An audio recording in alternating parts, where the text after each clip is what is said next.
Hello everyone, my name is Michael, and Elden Ring is a video game that, unlike the obscure older games that I play, does not really need an introduction, but I'll give it one anyway. It was released in 2022 and is the latest in the Souls series of games, made famous for their incredible difficulty over the past decade from Software. Never get tired of saying that, from Software. And yeah, this is a game that I really enjoyed. I had a great time with it. And before I say anything going on from here, I am going to be criticizing the game. So if you absolutely love it beyond any sense of criticism whatsoever, I understand there are games like that that I feel about. But, keep in mind before going on, I do love the game, but there are a lot of issues with it, I think, that make it irritating to me. These are not objective complaints, these are subjective complaints, except for one, which I'll get to later. But objective complaints, subjective complaints about my own enjoyment of the game, which makes me like it less than Demon Souls, Dark Souls 1, and Bloodborne. And there are issues with the game. I might as well get it out of the way right now. It's the difficulty. I never thought I would have said this 10 years ago when I first started, over 10 years ago when I started playing the Souls series, that I would complain about the games being too difficult, but over time, with each successive game, they seem to have gotten more difficult compared to the original Demon Souls and Dark Souls 1. And because of the extreme reaction right when this game was released to people saying that Elden Ring was too difficult, I decided to kind of pull back on the idea of making a review of it. Especially because then the market would have been glutted with Elden Ring reviews. So, especially a negative one, I think would have been, I don't know, people wouldn't necessarily like that very much.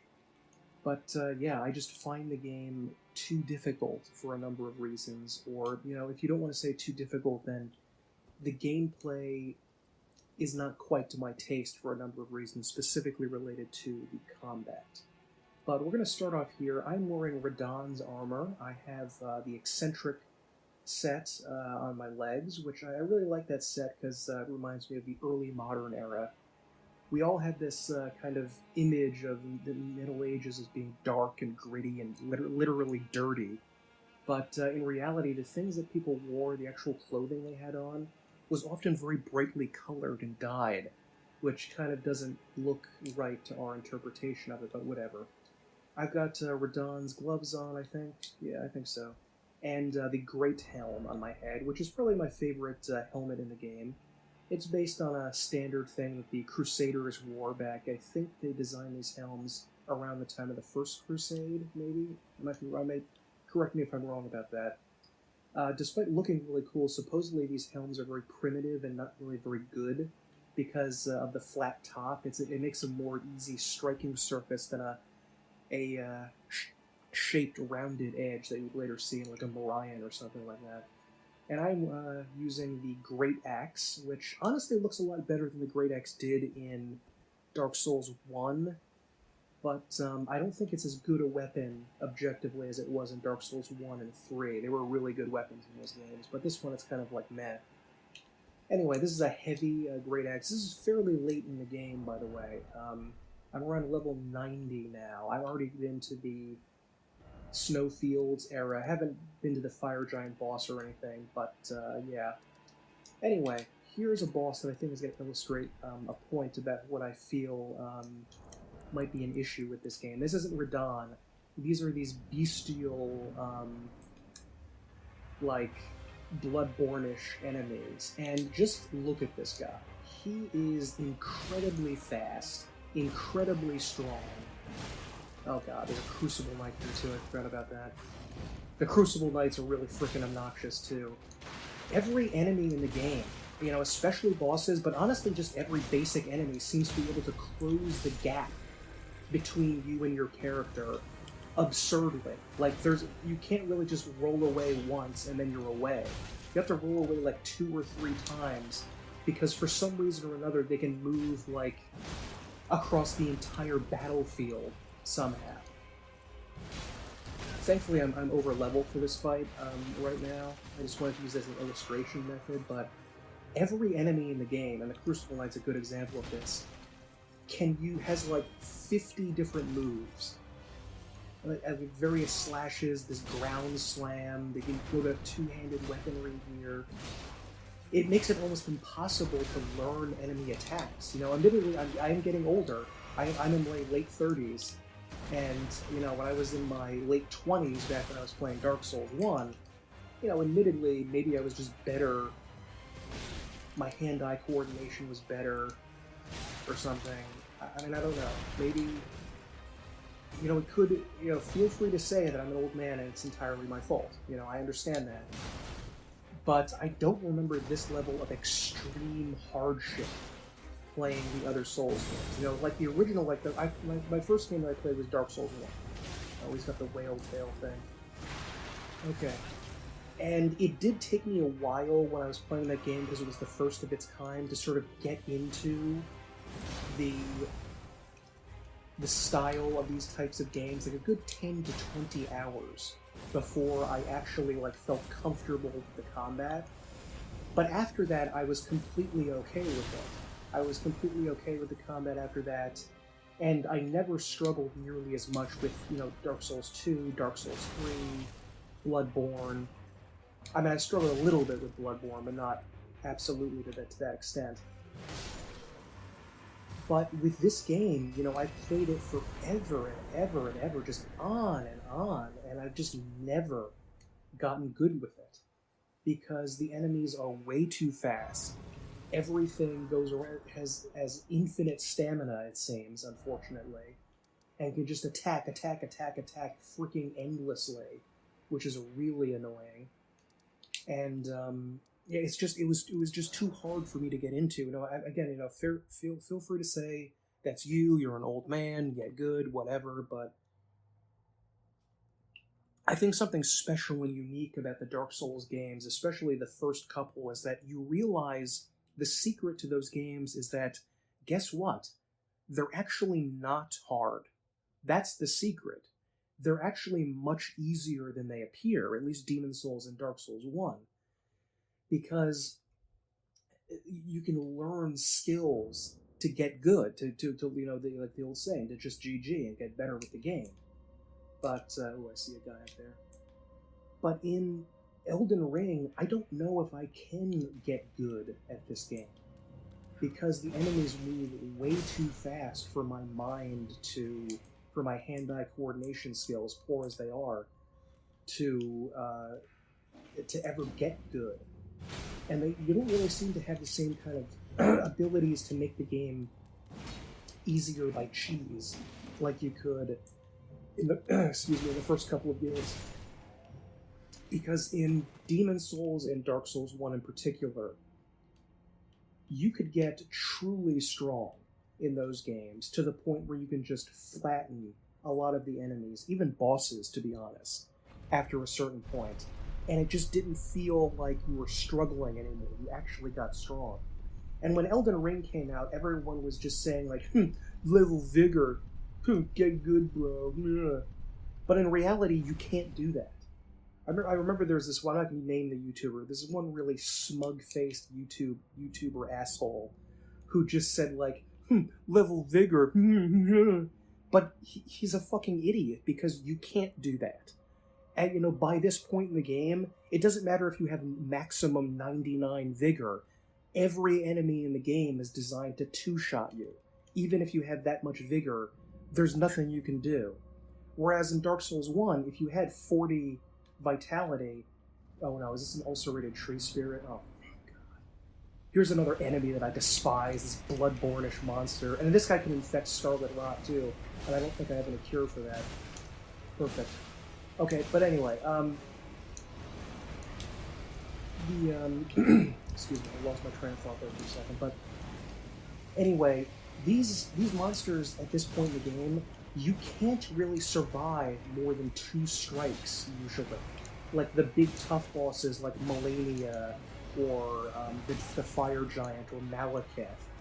The game seems to be designed... Oh no, I could have gotten a critical... That is something I like about the game, that you can get critical hits on bosses by staggering them. But the game just seems to be designed for you to be destroyed no matter how much health you have. Like that took away like 2/3 of my health. That one slap from his whale tail there. So please don't give me Scarlet Rot. And look at this monster. You can't find a pattern in this monster. You know, I remember going back and playing the old NES games and thinking, oh, these are so hard. But the bosses have a pattern that you can discover. But with this one, he's just flailing wildly around. And that's a big problem with a lot of enemies. They don't really seem to have a standard, I'm going to run at you and attack animation.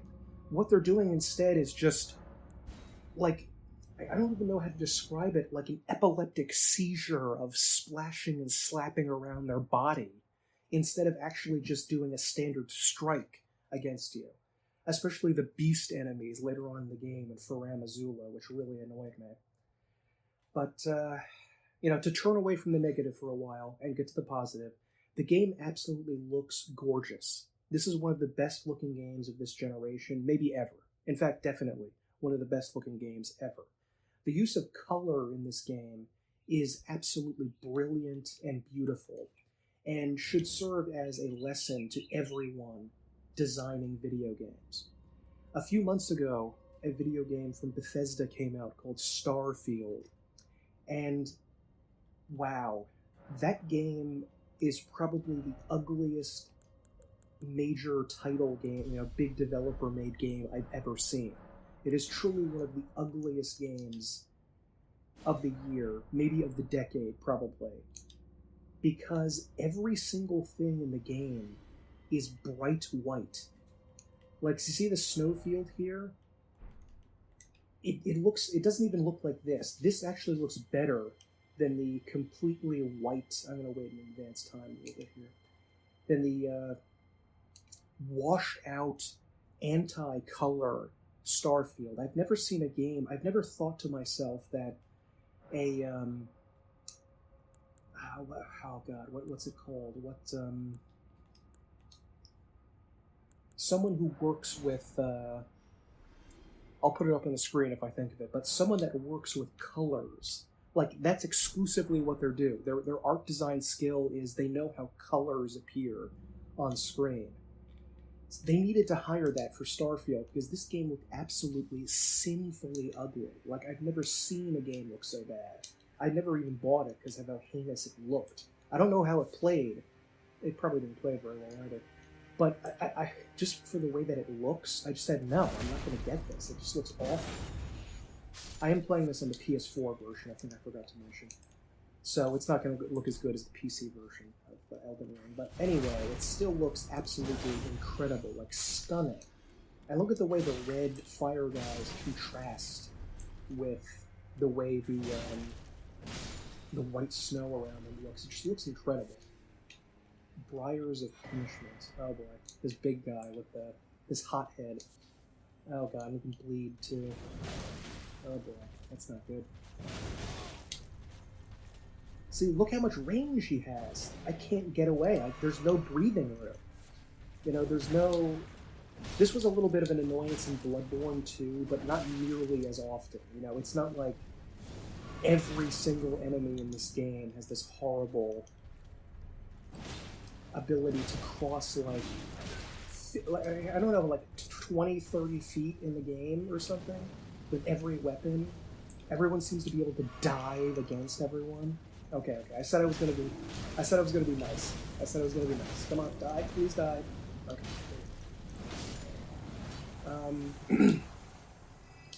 But anyway, this game absolutely looks gorgeous. The enemy design is incredible. The monster design is top-notch and incredibly memorable and exciting. The one thing I mentioned, I hinted at the start of this video, where I said I wasn't going to pull any punches, where I was going to say that objectively I think something is bad. Feel free to hate me, but this one thing I think is not a subjective criticism. I think the fashion in Elden Ring is horrible compared to every other Souls game, with maybe the exception of Demon Souls. It looks heinous. It looks so ugly and bad compared to, say what you will about Dark Souls 2, and I've said a lot, But that game is one of the best looking in terms of fashion in the entire series, and it's probably the best. But for some reason, the designers of the clothing and the armor in this game, yuck. Like, I think it just looks hideous. I've never been less happy with my fashion choices in this game. There are like one or two armor pieces that I enjoy. But anyway, I'm not gonna dwell on that because I don't want to annoy people. Anyway, continuing on with the good stuff in the game. Pretty much every single one of the bosses looks incredible. It has this extraordinary style to it that is incredibly memorable. That I can see why people love it. I love it too. You know, the fire giant looks amazing. Maliketh is incredible. Even Malenia, a boss that I hated, you know, she looked extraordinary. The Elden Beast fight at the end with Radagon is truly one of the most epic battles in gaming history. You know, in terms of, you know, just sheer awesomeness. It's definitely maybe the greatest, if not definitely one of the greatest, if not the greatest, in all of gaming, not just in the. This is something I hate, by the way, where you have to actually go through this little screen to get your horse back by using a flask. I hate that. I have died so many freaking times to, you know, just having to go back and forth between that little screen when I should not have had to do that. It should just be automatic. You know, just automatically uses the flask. That is so enraging. Like, I just flipped out. I still do. You know, this is one of the controller-smashingly frustrating game. It really is. So wait, there's nothing there. Grab that. Okay. Soft cotton, which you can use to stifle fall damage, but that is something good that they did with fall damage here, because most of the time in the game, if you take fall damage, it's just going to either instantly kill you or you take no damage. You don't have to worry about gradations of different damage based on height.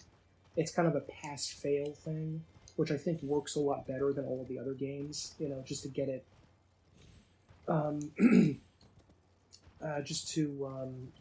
so you don't have to worry about what you're doing, you just have... Ooh, wait, Millicent's here.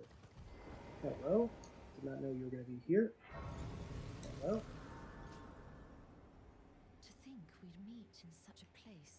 I got her prosthetic arm back earlier. No. I know well enough who you are. And what I know is good enough for me. Can you ask Millicent to fight in the fire giant battle? Should you have the need. Or in Castle Sol, because she's trying to get to Malenia? North of the ruins. Yeah, it must be, because she's talking about Castle Sol. Okay. Was given a medallion. Another thing the game did great is the lore and the setting. You know, I love this kind of... I talked about this ages ago in my, you know, like 10 years ago in my Dark Souls playthroughs that no one watched, sadly. But I was talking to... excuse me. I mean, I was talking about the idea of gaming archaeology as a way to tell stories, because obviously games are going to do what every other artistic medium does. They're going to find their own voice by mimicking what other genres, other mediums have done. So they're going to have some aspect of film and theater and writing and everything like that. But every medium, has its own unique style to it that makes it its own special thing. Oh, hey, Lieutenant, I forgot I had you. Yep, hi. Lieutenant. And the way that the games in the Soul series work is beautiful. They took the diegetic, natural storytelling that had been around since maybe the 1990s when System Shock and Ultima Underworld came around, where you kind of looked around you and saw storytelling. I forget the term people use nowadays, but environmental storytelling, that's what I meant to say. They took that and they made it to the next level by allowing you to have tiny glimpses or hints of information based on artifacts, effectively, that you gather and learn from item descriptions and so forth. And you can look at the various statuary around the buildings. They added paintings in this one, which add another little aspect to the world, which is very exciting. So they added all this cool stuff over the years, and I think that they've mastered the idea of this type of storytelling in the Souls series. That I think, is absolutely brilliant. Learning about the war, the shattering of the Elden Ring, and trying to figure out what exactly is the Greater Will, which is sort of like, instead of a pagan god, it's more like the Judeo-Christian and Muslim god, where it's an invisible force or entity somehow, rather than a personified thing that you can go and meet, like Zeus or Hera or something like that. And trying to figure out exactly what's going on. I don't know where the summon. Do I have to go back? I think I have to go back to Volcano Manor to get this guy to spawn. I did not realize that.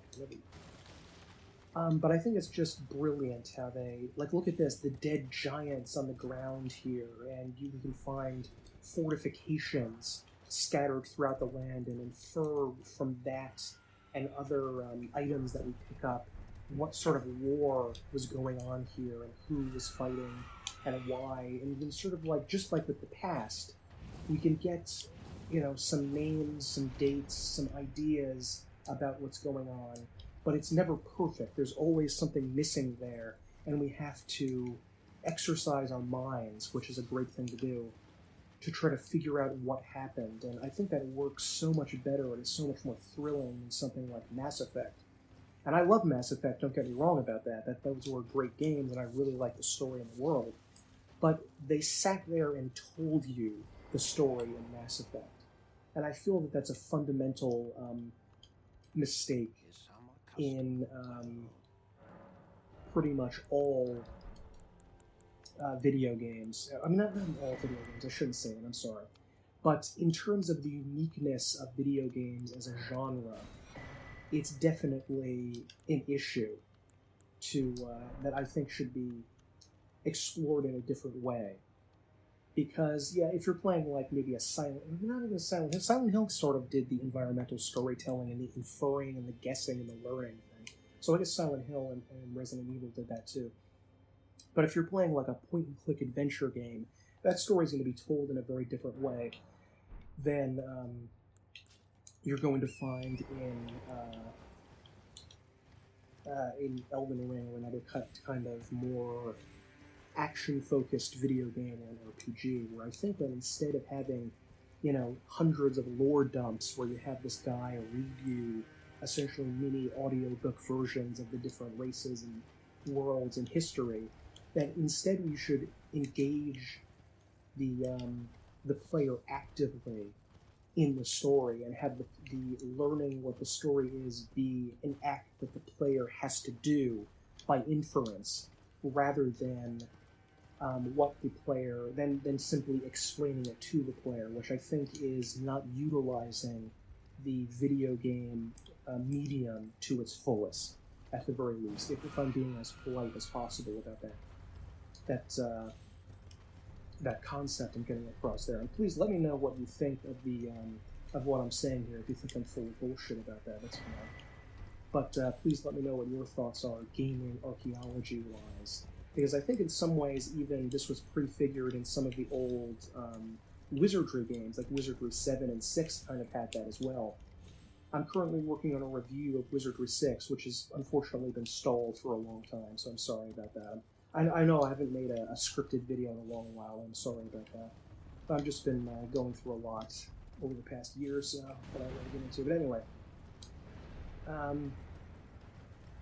yeah, so I just feel in Wizardry 7 you did kind of have to not take everything at face value and infer things that were going on based on what you heard that maybe you didn't necessarily have explained to you, like a kindergartner, a kindergartner story.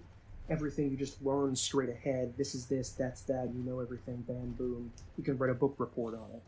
But instead of, just getting, now that I say a book report, it kind of feels like you're just being handed a book report in some ways by certain video games when you play them, and instead of actually sitting there and engaging your own mind and filling in blanks and trying to learn what's going on around you, because that's honestly what you have to do in the real world.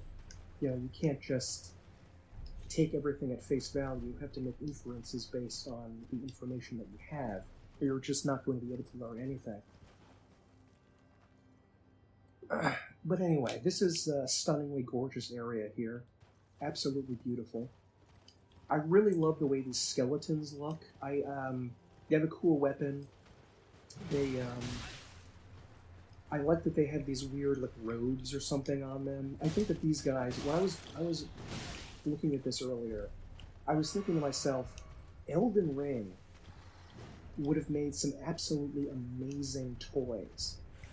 Like back in the day, I had some He-Man toys. I had a ton of Thundercats toys, ton of G.I. Joes. Just think of making, instead of like for like the nerd bros like myself, just making Elden Ring into just standard set of like 25 or 30 kids' toys and just sell them. I don't know. Now that I think about it, Toys R Us is gone, isn't it? What do kids buy toys nowadays? I don't know, but wherever you would sell them, and I just think that these skeletons make some really cool enemies. I actually still have one of my skeleton characters from a show called Skeleton Warriors back in the 90s. Tell me if you remember that, or if I'm the only one that remembers that show. But I had this one cool like skeleton with a curved spine that was pretty neat. I really love that toy. I think you could have like Malenia could be a toy. Maybe like some big fancy set you could have as like a dragon. That would be pretty neat. Like a dragon Tax or whatever his name is. I forget what the names are. Very odd, terrible names for the dragons. But maybe you could have maybe like a samurai guy. You have so much cool stuff going on here. I am lost. I don't know where I am right now. There's a Tibia Mariner around here. The Tibia Mariner? If anyone can tell me, do you think that somebody could 3D print a Tibia Mariner action figure? Because that would be like epically badass. Like I would love to have this guy just as a... Come on, stupid snake. There we go. This guy would be such an awesome toy to have. Oh, you know what? I don't think this guy even has the death bird. I think the death bird around here has. The death bird here is actually one of the few bosses that I just have not defeated at all. I tried a bajillion times and just endlessly failed. I'll make like one more attempt after this just to show you, but that death bird was really frustrating. Like, wow. Like, I have not seen a more frustrating... Like, I beat Malenia... I didn't quit beating Malenia, but I gave up defeating this death bird because it was just insane. I just could not do it. There we go. Okay. Do you have Death Root? Helfen's Steeple. Oh, what is that Death Root? What is that Steeple doing?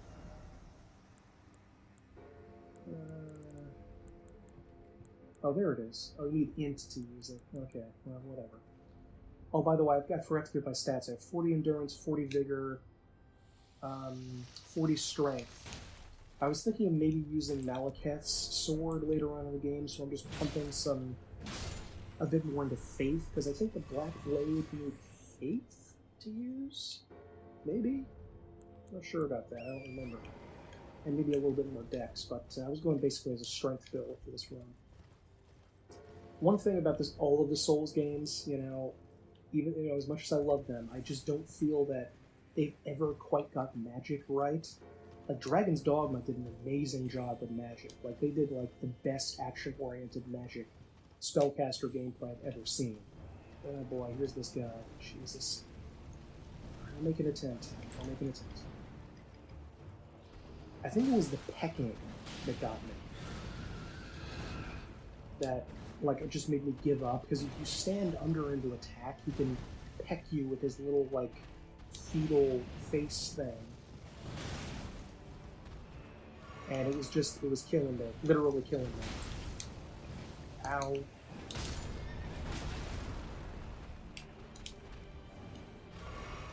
The horse gameplay that they've added, admittedly, that was a brilliant maneuver. Excellent, really, really good. It did make me a little bit annoyed that some bosses seem to be designed with the horse in mind. See that peck thing? Because he can hit you like 5 or 6 times in a row, it seems. Ow, ow, ow, ow, ow, ow. Oh no, I don't have death boluses equipped. Okay.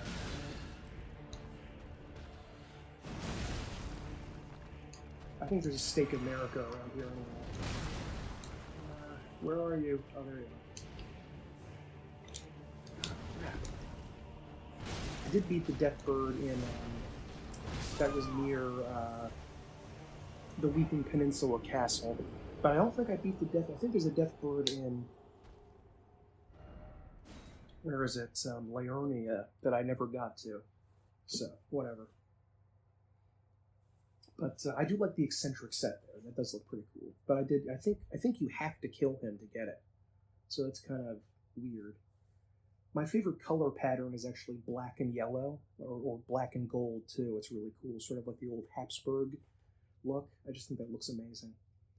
And yes, this is how long the loading screens last on the PS4, just in case you're a PC player and you wanted to know. I don't know why you'd want to know, but here you are. Okay. Alrighty. Now, I'm not going to bother with this belfry... What is that called? Something mausoleums? Walking mausoleums? Because I hope the bell sound doesn't drive you crazy or anything. I think when we get into the castle, it's going to go away.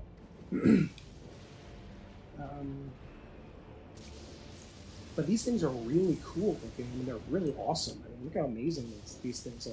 They're super cool. It's just that they don't have any...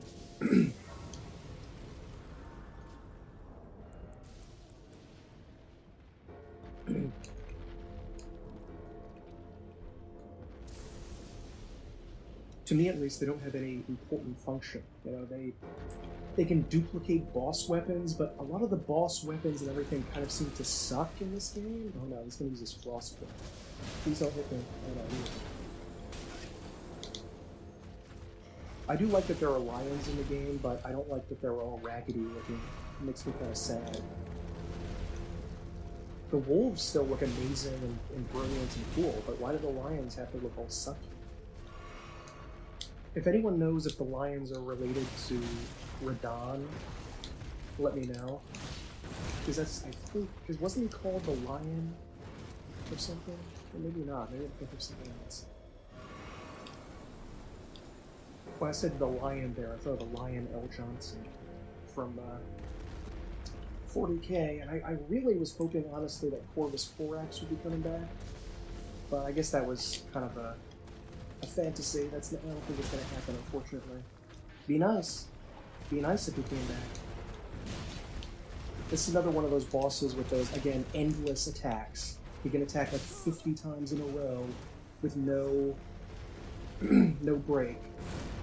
He can flail all around the boss arena, not boss arena, but the place, just everywhere, being able to attack again and again and again over a huge distance. I'm not going in deeper because there's actually a second lion back there, which is, that's lovely. That's something I think they've also done. When I was writing this Elden Ring review that I wanted to do, one of the names that I was going to call it originally was Elden Ring, Dark Souls 2 Part 2.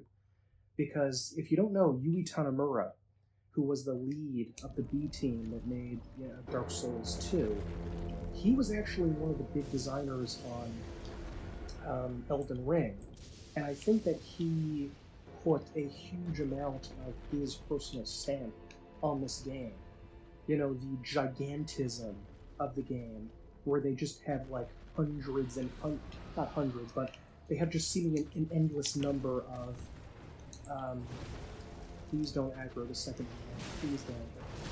Just a never-ending number of opponents, of dungeons, of mini-dungeons, and of bosses. And that's another issue that I took with this game.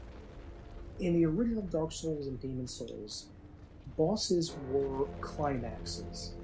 That's what they were. The majority of the game was not you fighting bosses, it was you exploring. That's what it was. Ooh, you got a critical. Oh, come on! I didn't get that. That's bullshit. And the bosses acted as a climax, like you would with a story. this is a place where I think that people actually should look towards other mediums and how they do things in order to learn how to do things better in video games. Oh boy, the second one is out. Good, perfect. Do I have any fire bombs? Does not look like I do. Oh, I do have these, I guess. These do anything against this place? Probably not. But if you look at a story, they have something like an introduction, they have the rising action, they have the climax, and then they have the falling action. And I think that works best even in video games. Whereas Elden Ring has a bizarre, absolutely bizarre style to it, where it is nothing at all except climaxes. It is just climax, climax, climax, climax, climax, climax, climax, just on and on and on, going up and up and up. And it never ends. It's bizarre. Like, try to imagine a book written that way, and it wouldn't work. And you're darn right it wouldn't work. Fuck. Oh, I think I got it. Where you're just, it's just a never-ending series of getting bigger and bigger and bigger and bigger, and that's why I think that Elden Ring did not work for me on a storytelling level and in those terms. As great as the story was in the game, and the way it was told and interesting as it was, there was something wrong about the conclusion. And let's take a look at Dark Souls 1 for an example of, I think, how to do it right. Dark Souls 1, you had a magnificent story about the decline and death of the world and the gods. There was a lot of, conceptually speaking, the heat death of the universe going on in Dark Souls 1, where everything, even the gods themselves, has to die eventually, has to be destroyed. And you spend most of the game learning about these amazing deities that destroyed the dragons in ancient times. And their stories are magnificent. You know, the stories of Seath the Scaleless, who betrayed his kind and taught them about lightning to use against the dragons, and of course the great Lord Gwyn, who destroyed everything with his mighty lightning bolts thanks to Seath betraying them, and the god of death weaving poisonous mist to destroy the trees that the dragons were using, and of course the witches of Izalith using great firestorms against them. And what happens when you actually meet all of these people? Well, when you meet Seath, he's gone completely insane, and he's kidnapping women for creepy experiments. When you find the witches of Izalith, their plans to use the Flame of Chaos has turned against them, and they've essentially destroyed themselves in the world and summoned demons, and they're just these random people in black robes that could tear apart really easily. When you go up against slug. When you go up against Nido, admittedly, I guess Nido is kind of like, he hasn't declined really, but he's just like the skelly boy in a cave. He's nothing too fancy or special. But especially when you go up against Gwyn, the leader of the gods that created not just all of these cities and this religion and this people, but he was the head of the gods. He created this entire age. It was his age, the Age of Light. And when you meet him, he's hollow. He's dead. It cuts away the audience's expectations, and we have this very sad sequence where we see the former king of the gods reduced to this pathetic creature that honestly isn't even all that hard to defeat. He's actually quite an easy boss. And it was even more poignantly done in Demon Souls, where we saw the final king, King Allant, was actually not this incredible warlord that we thought he was when we first fought his fake version. He's actually this bizarre, frog-like creature that has just been, oh my god, they have ballistas, oh my goodness, and they have explosive bolts, thanks. Okay. So when we actually meet Gwyn, it undercuts everything, creates this sad, dark, kind of not dark, but this melancholic ending with either meeting Alant or this guy and realizing that everyone, even the kings, even the gods, has to die. And guess what Elden Ring does? It doesn't do that. It does the exact opposite of that, which I think is terrible. When we go to fight Malenia and Radahn, admittedly they are sort of cancerous or insane because of the Scarlet Rot, but they are ferociously powerful warriors, and their battles against them are brutally difficult. So I think in terms of ludonarrative dissonance, which is a fancy term, which just means that the way that you play the game is dissonant and doesn't work in connection with the story that's being told. When you go up against these two guys, they still feel very much like gods. Radagon, too, also feels like a mighty god who is able to ferociously war against anyone that comes to challenge him. And I just don't think that worked in terms of story. I would have preferred finding Malenia as a tragic figure, like at the end, like finding, I forgot these freaking birds. Like, what was her name? Maiden Astraea in Demon Souls, where, you know, we're going through this poisonous swamp and learning about this crusade that was launched here, and we find the Maiden Astraea and we don't get a boss fight against her. We fight one random dude with a big hammer, and then she takes her own life. And that, I think, was much more poignant and exciting and interesting from a story standpoint than if we just had this gigantic, epic boss battle against these ferocious opponents that takes hours and hours and hours to figure out and actually complete. Because, you know, it just doesn't work. Tell me if you understand what I'm trying to get across here, but I just don't really enjoy... I just think that it worked better to have the gods that we were going to take down and fight actually be contemptible, piteous weaklings that we really didn't... that are just sort of pathetic and sad when we go up against them rather than frightening. Because I just don't think that worked well.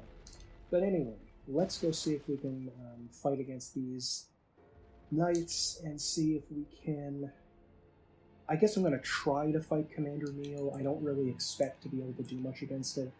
I kind of wanted to do this video around now because I'm in the point of the game where my last attempt to play through the game, I actually stalled around here.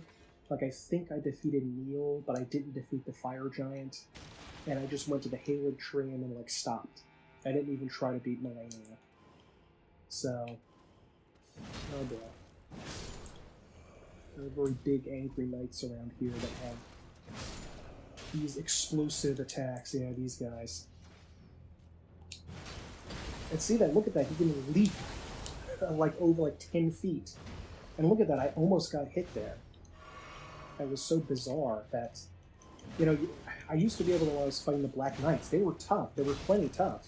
But I could run away from them if I needed to. I can get to the appropriate area I needed to get when fighting them. I wasn't always in danger. Unfortunately, when I was fighting a lot of the bosses, and even some of the basic enemies, weirdly enough, in this game, I just felt exhausted. Like, that's the dominant emotion that I felt when I was playing this game, is I was really tired. And I shouldn't feel that way playing a video game, because there's no physical exertion. But there's just so much mental concentration going on here when I'm trying to play the game that I just end up feeling tired actually trying to beat it, which is a weird thing to say because I usually don't feel tired playing a game, but with this I definitely do. So, anything over here? I do kind of like that they just took the same set from like the early castles and just put like a dusting of snow over it to kind of use it again and make it look a little bit different. I think it's an interesting way to play a game. Oh god, these little guys. I think these are supposed to be like tortured albinorics or something. They reminded me a lot of Bloodborne enemies. That's another thing that I wasn't crazy about with the game, that there didn't seem to be a lot of thematic consistency with what we were seeing. It just seemed like a random collection of every Souls game that's existed, including Bloodborne, which felt odd. Like there were even like giant black carriages hauntingly left to be as ruins and areas. It was very peculiar. Okay, there's get up there. Okay, never mind. Okie dokie. So I think there are more of those explosion knights. I don't think I'm going to be able to do much against Commander Niall because, again, like Dark Souls 2, there's a few bosses in this game where instead of just being a boss, there's a boss and then a bunch of obnoxious enemies tossed in to fight with the boss. And Commander Niall is definitely one of them. And I really wanted to like Commander Niall because he clearly has a gut, and I think that's really cool to have like a tough person with a gut instead of being a fat loser, because I'm overweight myself and I kind of like seeing that. But just the fact that he's such a little bitch boy and has to have like his friends like team up with him in order to fight is just so pathetic. Oh, a double sword is good. That's lovely. Oh my god, there's another guy. That's Commander Niall's boss room. And I'm just going to, I think this is the shortcut we need. Yes, it is. Oh my god, really? You got onto this elevator, buddy? Seriously?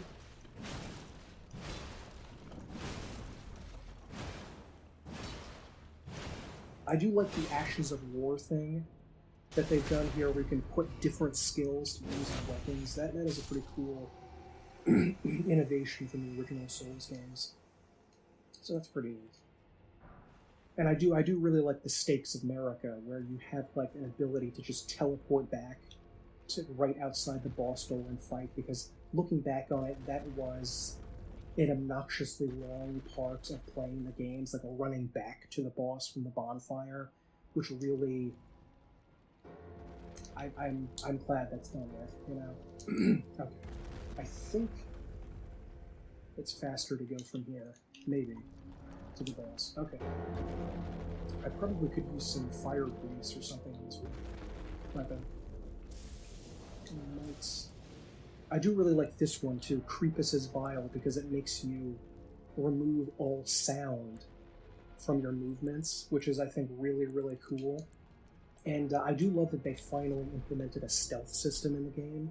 Technically, if you were in some of the early games, if you walked very slowly up to enemies, I think that did give you a chance of not being heard, but it didn't work as well as an actual stealth system like this, so that was a brilliant innovation. That honestly should have been included a long time ago. And I kind of want to like the jumping, excuse me, in the game, but I don't know if I really can, because I don't like that they added the idea of jumping over enemies in order to dodge them rather than rolling. I think that just added this weird, unnecessary section to the game that I didn't really, to the combat that I didn't really like. You know, maybe it was because I would have to completely learn a new system, and I didn't really want to do that. That's possibly the answer. But it just felt like it didn't match up to the game that I usually played, so maybe that's on me, you know. And here he is, little bitch boy who has to have his friends fight with him, like a little weakling. 2, 3, oh boy. Oh my god, and instantly dead. Perfect. Wonderful. Instantly dead. I'll try again, I guess, at least. But I hate this. Like, does someone enjoy this? Does someone say, I'm glad there are these 2 little extra bitch boy characters in here with the boss? Like, it really is obnoxious to me. And the boss was hard enough. He's not an easy boss. It's not like they should have said, like, he's too easy. Another issue, unfortunately, with the game is that there's just a huge amount of bosses, like the climax thing. You know, there's so many bosses, they just don't feel unique or special enough anymore. They should have just spent some time with some bosses, and most of the game should have been you just running, and you just exploring a world. That's always been my favorite part of the games. And the boss was just this tiny little accent mark on the end of it. That's it. I'm sorry if you're going to hear anything, any construction going on outside. Sorry about that. I guess I'll wait for the guys to run over towards me. Maybe that would help, but... Jeez. And you notice, of course, I'm using a giant fuck-off two-handed weapon here, because that became the meta of the games as the best thing to do. Even though originally the game was designed to be like Ocarina of Time, where you had a shield and a weapon, a one-handed weapon. You were supposed to fight against every enemy with this thing, and they just made shields progressively useless in game after game after game. And they kept trying to like add differences and different patches to make the weapons better or something, but oh, perfect! I frostbite too. I forgot that not only are there 2 additional enemies along with the boss, but they have special ghost abilities to teleport around, and they also have the ability, apparently, to have explosions. And this isn't new to the Souls series, but this seemed to go way out of hand in Dark Souls, in Elden Ring. Like, I can remember even way back in Kingsfield 3, and Kingsfield 2, I think, as well.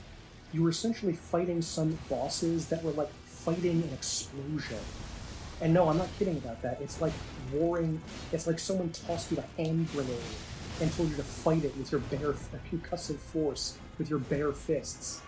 It's ridiculous that they wanted you to do this. It just doesn't make any sense. And look, I mean, this guy he's an explosion.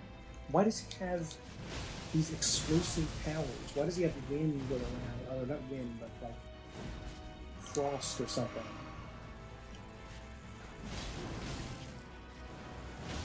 Admittedly, some bosses are easier depending on the weapon you use. Like, I remember originally with Astel, Natural Born of the Blade, I didn't struggle that much on my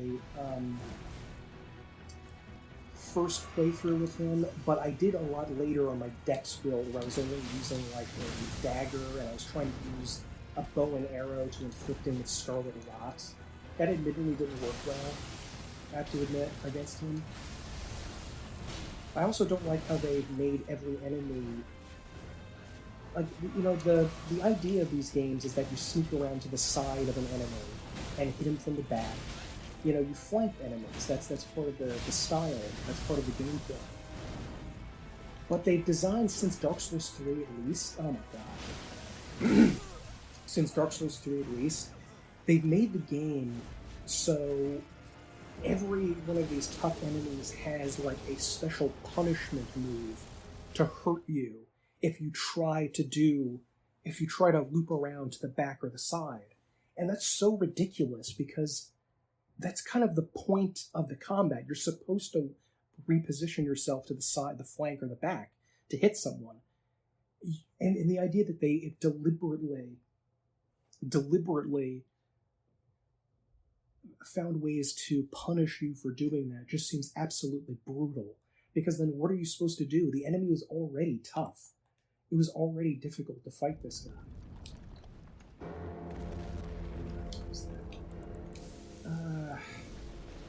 So that just really, it just really annoyed me. Okay, so let's try to take this guy down. Maybe I'll give it 1 or 2 more goes, and then I'll move on to something less enraging. Even though I'm kind of at that point of the game where I have this guy to defeat, and then I have the fire giant to defeat, which I also hated. Hated that boss fight so much. Looked incredible, one of the best looking things I've ever seen. But playing, incredibly frustrating, brutally difficult. Just generally not a great time for me. And if it is for you, that's great, more power to you, but wasn't really for me. Let's try to go to the right side this time. I would already be struggling with this guy if he didn't have these 2 little punks at the beginning.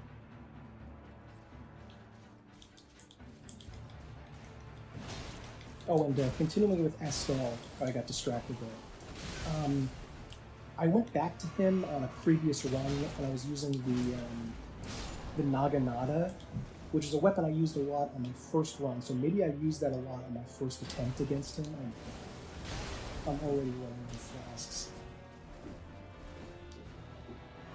Come on.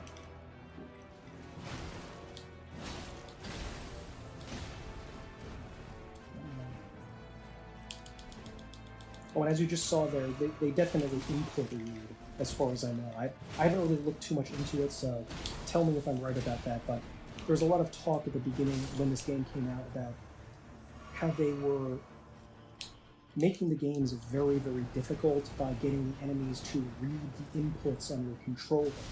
So the enemy essentially knows if you're going to... what button you're going to use when they're going to attack. Come on, there we go. There you go, you little bitch. I think I could have gotten a critical there, but I missed it. Crap. Like, look at this. Look at that. There was just, like, an unbelievable amount of damage dealing space in the area. Like, if you just put a little, like, if you tried to delineate exactly what area is filled with damage there, it would have been like the entire screen. A lot of the ways that was good to fight in Dark Souls 1 and Demon Souls is the bait and retaliate method, where you waited for the enemy to attack, and then when you dodged it, then you moved into strike. But that's so much harder now. And I think it's because of the bullshit difficulty thing. You know, originally, a long time ago, in an interview that Miyazaki did, he actually said that the games were not intended to be super difficult. That was never the point of the games. They were not supposed to be. Oh crap! I got them too late. That's another thing that they did in this game. They decided to brutally punish people for rolling too early. Which again, it seems like it's trying to appeal to the hardest of the hardcore players. To these assholes that are like obsessive about difficulty. Which honestly, I would have felt almost like I was one of those people with Dark Souls 1. But, I mean, I have such a completely different attitude about this now. About difficulty in these games. Maybe it's just I'm getting older, and I'm losing touch or something. Oh, and I actually managed to beat him. Hurrah. I did not expect I was going to be able to do that. Am I so out of touch? No, it's the children who are wrong. Old, so that happens a lot more often. But anyway, let's go get the second medallion piece. Oh, another thing I forgot to mention, the doubling up of bosses. Like, I don't know how the number, but a bunch of the bosses are bizarrely reused in other sections of the game. It is loony. It is absurd that they have, like, the same boss several times in different iterations. Sometimes with a different playstyle, sometimes not. And not just in, like, the trash dungeons like the Catacombs or anything like that. I'm talking about, like, main bosses. It's bizarre. It makes no sense whatsoever. But anyway, maybe I should just stop complaining. Maybe I should just enjoy myself. I mean, I am having fun, definitely. It's not like I have 0 flasks. No wondrous physics. Perfect, okay. Just going to... I don't even know if that lightning charm did anything. Maybe it did, maybe not. Oh, a thing they did do a great job of, though, is the endings to the game with the various characters where you have to go along different quests and find different... I'll get a little more health, why not? Maybe I need it. And you can get different characters to become your waifu at the end of the game. That was a really cool idea. I did enjoy that. Let's see.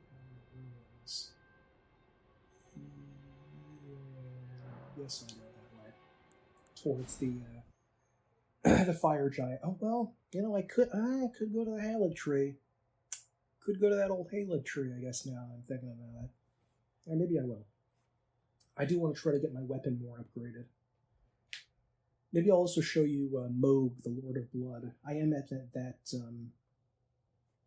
boss too. The second Moog boss, bizarrely. Not the one under the capital, but the second one.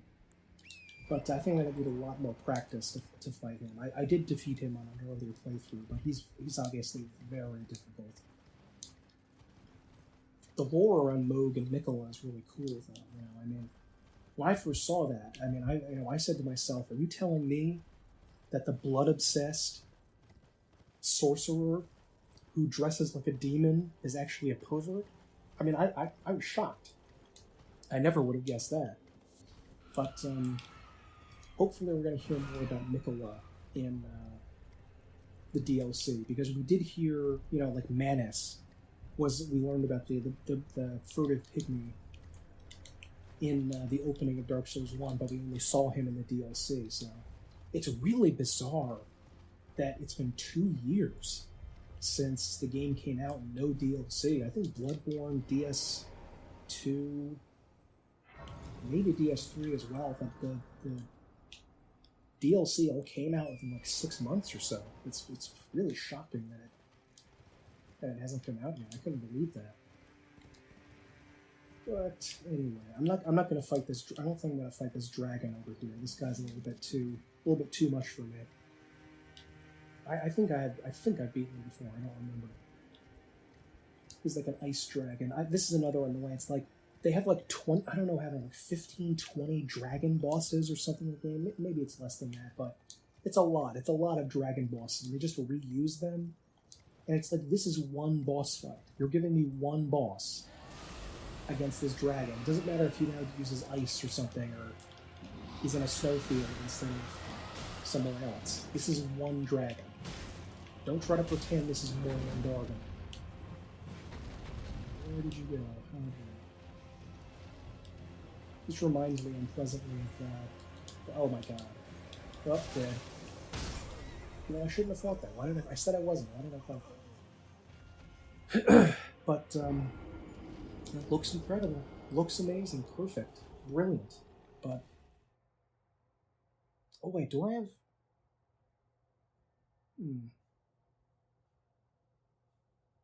Oh, that's right. I'm going to go to the Consecrated Snowfield now, I think, instead of going up to the Fire Giant. Go mess around there a little bit. Go towards the Haligtree. I think that, again, this part of the game, and this is like a third of the game, after you leave Lane, there's just a point of diminishing returns where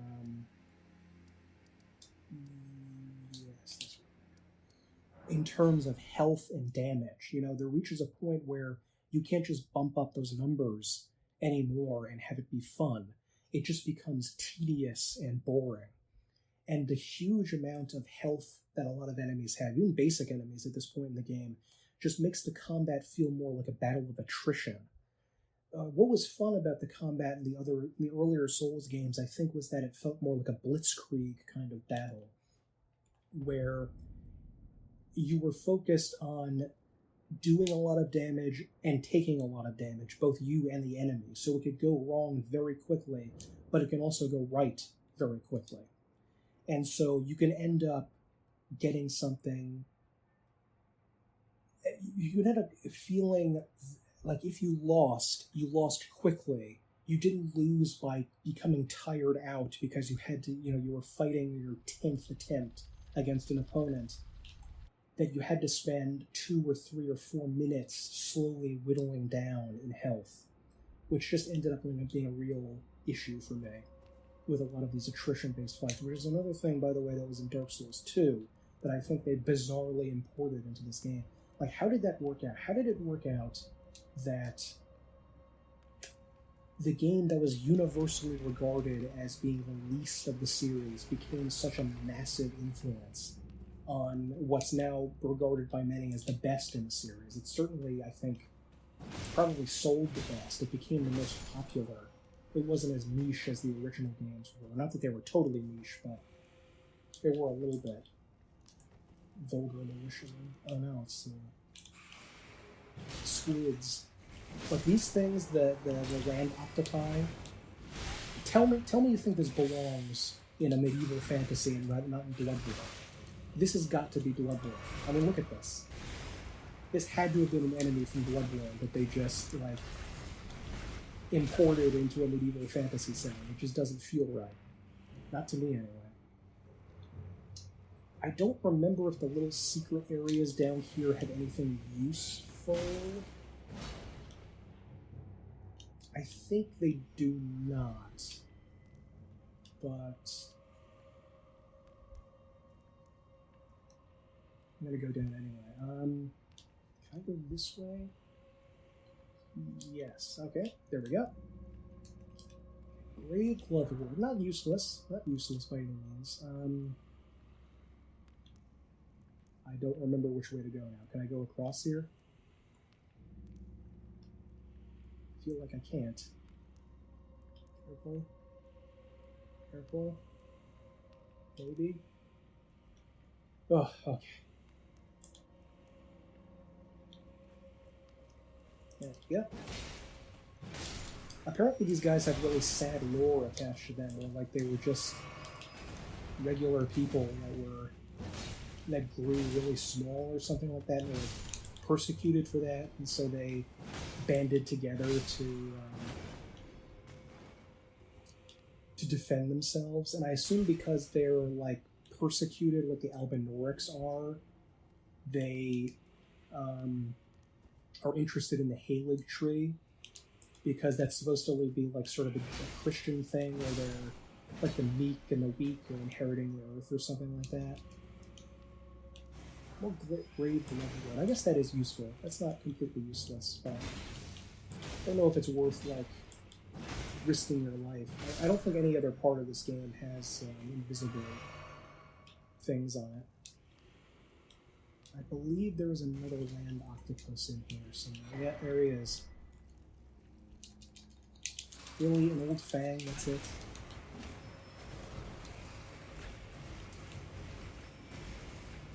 Oh, there's a lot of motion. Okay, well, I'm gonna go. Discretion is the better part of valor. That's what you learn in Dark Souls.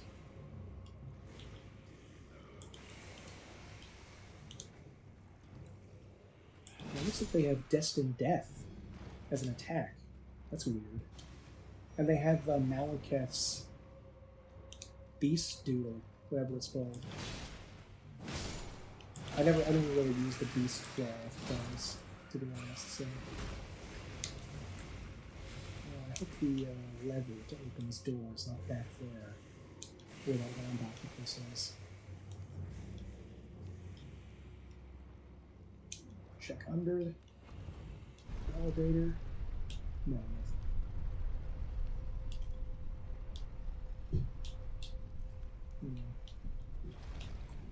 Okay. Let's get him down here. I do kind of like this look, but most of the sets. Anyway. Let's see if there's anything. No. This may just be the exit, and I have to go back the other way to open the door. Yeah, that looks like it. I don't think... Have these talismans ever worked in any of these games? Like, have they ever actually reduced your damage to spells or fire? They never seem to do anything but the faintest hint of maybe something. Okay. Oops, that's not what I meant to do. Okay. Let's go back here. Green fragment. I need FP to use some of these things. I do have a bow, but it's not leveled up very much.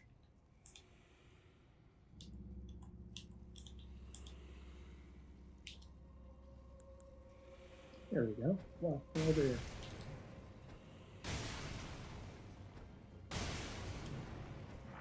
I crafted way too many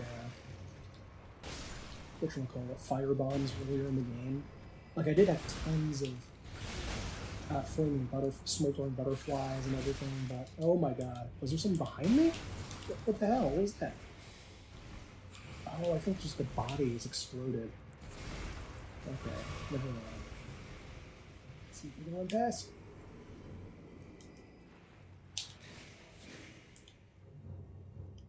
Ooh, backstab. Yeah, there it is. That is actually the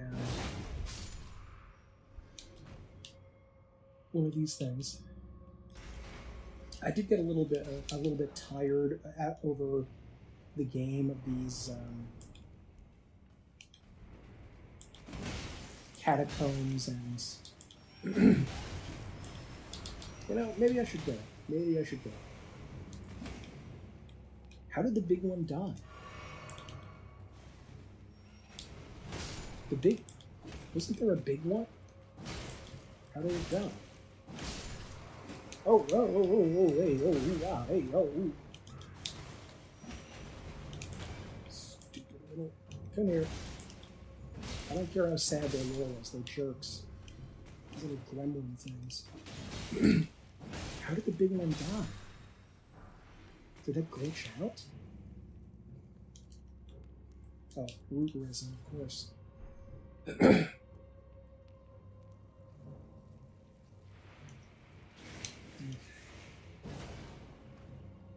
Alright. Let's try to fight one of these obnoxious, probably one of these stupid little cat things or something. I don't remember what's in this one. Okay, what are we doing? A mimic tier? What? Oh, that's unexpected. Stray mimic tier? Yeah, pull out your torch. Do that. I was able to get more enjoyment out of this playthrough than I did out of my last couple because I decided for the first time not to use summons at all. Aside from summoning Millicent to fight the guy in the windmill, because I think that might be part of the quest, possibly. I decided not to summon anyone for the boss fights, just to add a little bit of extra, because I summoned for every single boss fight when I was originally playing this game. And admittedly, it wasn't as hard as I assumed it was going to be. It didn't, you flasking bitch. Only I'm allowed to flask. Come on, there we go. Come on, die. So I was using, you know, because I was just so angry about the difficulty of the game. I just worried so much about it. I summoned for every boss, but it ended up not being as much of an issue as I thought it was going to be in the game up until this point. I'm probably going to summon later on for, like, Malenia and so forth. I don't think I've ever used Black Flame Monk Aemon. Okay. So, I don't think... It wasn't as bad as I thought it was going to be not using summons. I was more or less okay without them so far, but by the time I get to... If I beat Malenia, I've only beaten her one time. And it's not for lack of trying, because other characters I tried, I've only beaten her with Rivers of Blood and Mimic Tear. That's it. That's the only way I was able to do it. Without that, I would have been shredded. And it still took a long frickin' time. So I'm thinking of maybe... I am leveling up my Mimic... What? Oh, I'm way back here, aren't I?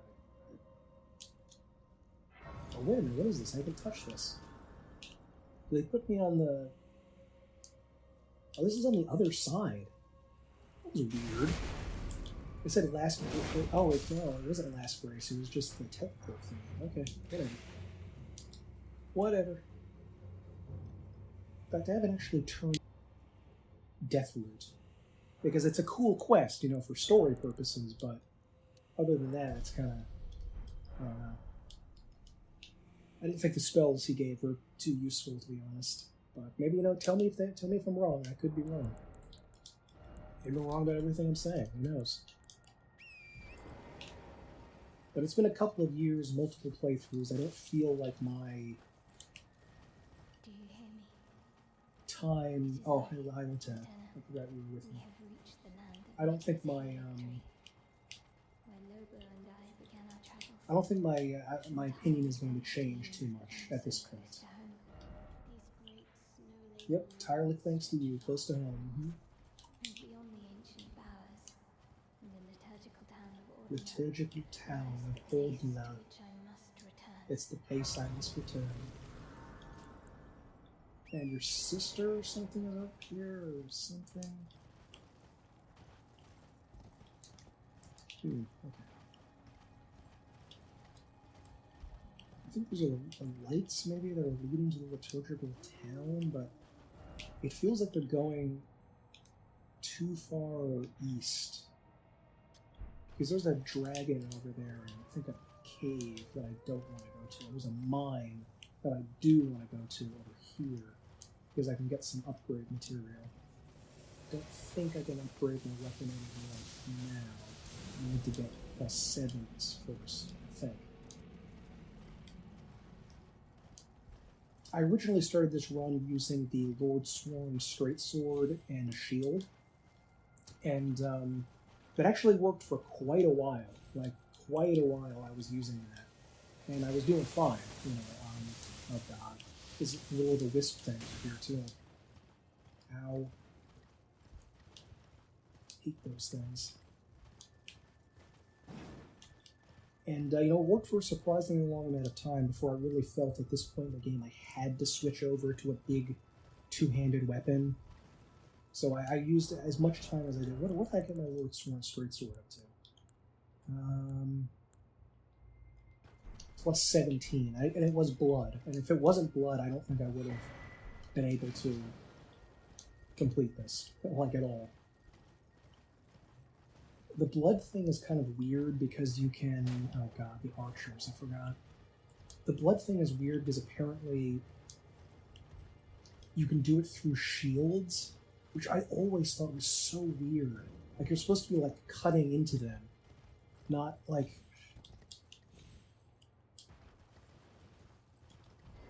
There we go. Yes. And... let me take out my sentry torch, because there are some very annoying invisible ladies in this town. In the Everjail. Okay. Ooh. Runes at this point aren't really, they're not worth that much. I'm sorry if you can hear people talking in other parts of the house. I'm sorry about that. But gotta record when I can, I guess. Okay. There we go. Excuse me. Like the 4 figures in the epic. Okay. Had to read that first. Alrighty. I think there is a Black Knife Assassin somewhere over here. Can't see her though.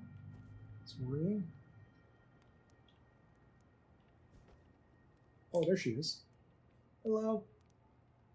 Hello. There we go. You have to be fairly close to get them. Jeez.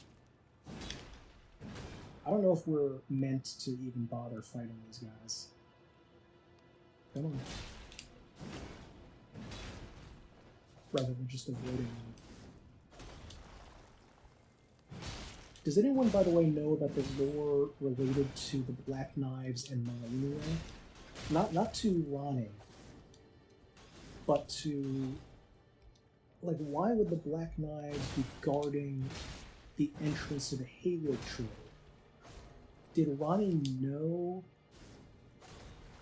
Was Malenia in on the Black Knife attack? Or was Malenia in on the Black Knife attack, or was that just Ronnie? Because I got kind of confused. Like, did they just randomly put these guys here for no reason? Or were Malenia and Ronnie teaming up to do this? Because it seems like if Ronnie was trying to slay her Empyrean flesh, and defy the Two Fingers. Wasn't Malenia, was building the Haligtree part of what Malenia's and Mikola's Two Fingers wanted? Or was that not? The story is really good. It's fun to puzzle over what's going on here. I think there are only 2 more black knives in this area. I hope.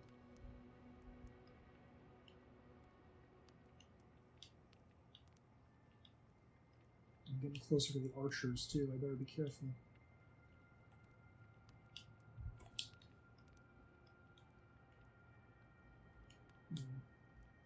Item up there.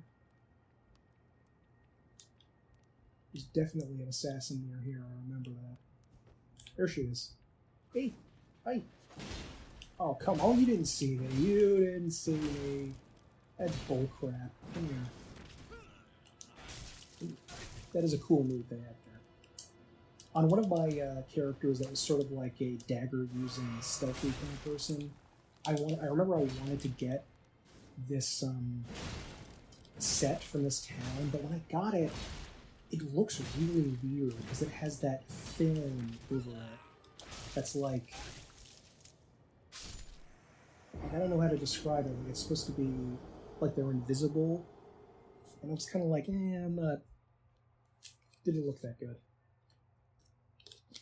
I did enjoy the game a lot more when I was playing it on my second playthrough, where I was on my first playthrough I went as like a quality build, which I only learned like midway through the game from reading people talking about the meta that was a mistake, and quality builds are unfortunately not really very viable in this game. You know, ever since my stuff is in there. Really, only in Demon Souls, I think, did quality. Quality build means a mixture of strength, equal mixture of strength and dex. So, didn't really work that well, unfortunately, but whatever. I don't know if these black knives spawn, respawn. I'm guessing that they do, though.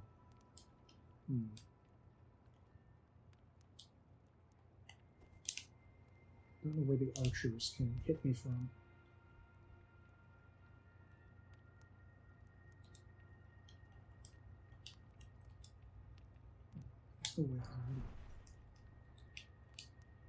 So on my second run, I actually had a lot more fun with the game because I learned so much about it, and I wasn't like, oh really?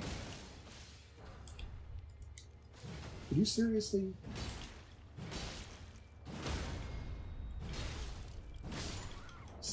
Do I have my Creepus's vial? Oh, I do. Okay. But on my second run, I went as more like a stealthy, more assassin-type character, and I was using the Misbegotten, which ended up being like one of my favorite weapons in the game. I ended up loving that. That was such a cool weapon. And I think I had a lot more fun that time through than I did my first time.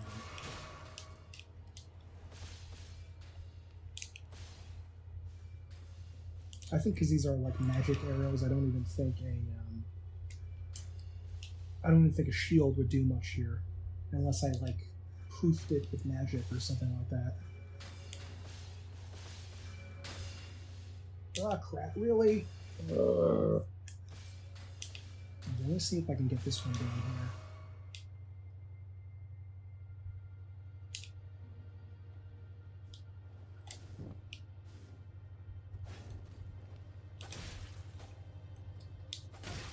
You're over here. Okay. I will go another way then, man.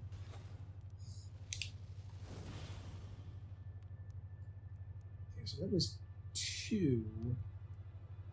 I forget if there's 4 or 3. Really? You're still coming after me, huh? Okay.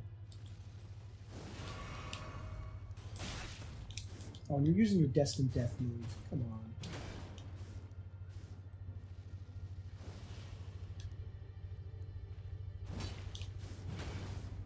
when I was first playing the game, I actually used the Alban Oryx as my summon a lot of the time because they just improved my morale so much. They just made me so much happier just seeing them cartwheeling around like idiots.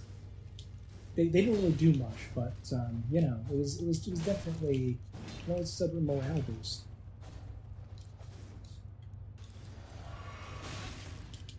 These guys are also an enemy that, of course, as you can see, can flail around half the screen, can attack constantly and so forth, but they don't have much poise, at least, and their health is not spectacular. I mean, it's kind of high at this stage of the game, but it's a little bit less obnoxious than it was in...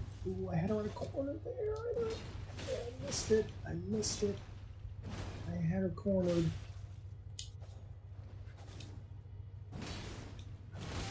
Obviously, I want to know everyone else's experiences with Elden Ring, and you know, what you thought about it, and how you think it compares to the other OW games in the series. I've never actually played Sekiro, by the way, so let me know if that's any good compared to the other ones. I was kind of afraid of Sekiro because it seemed too difficult for me. There we go. Okay. That is 2... Supposing they don't respawn, that's 2 Black Knives dead. Okay, let's try to go up here. Again.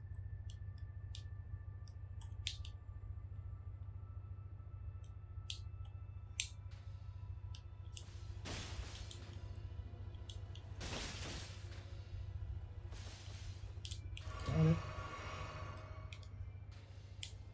Hate these guys. Stupid Elden Oryx. The second generation is definitely the best version of the Elden Oryx. Those are froggy boys. Okay, I think there must be one up there. So I'm going to go right this time. See if I can not be turned into a human pincushion. Oh, ow, ow, ow, ow. Oh no.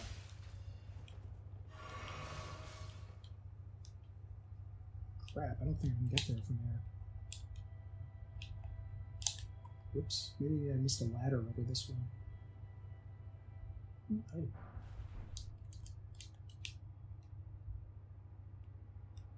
How do I get up on that one? Oh, there we go. Do not need to go around there at all.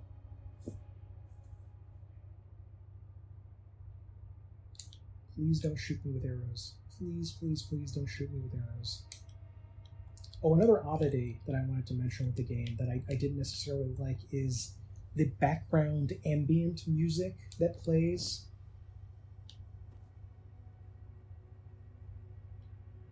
Okay, there's another one lit. And the last one is over there, guarded by those 2 creeps. There we go. That definitely would have caused fall damage in the original games. Oh shit.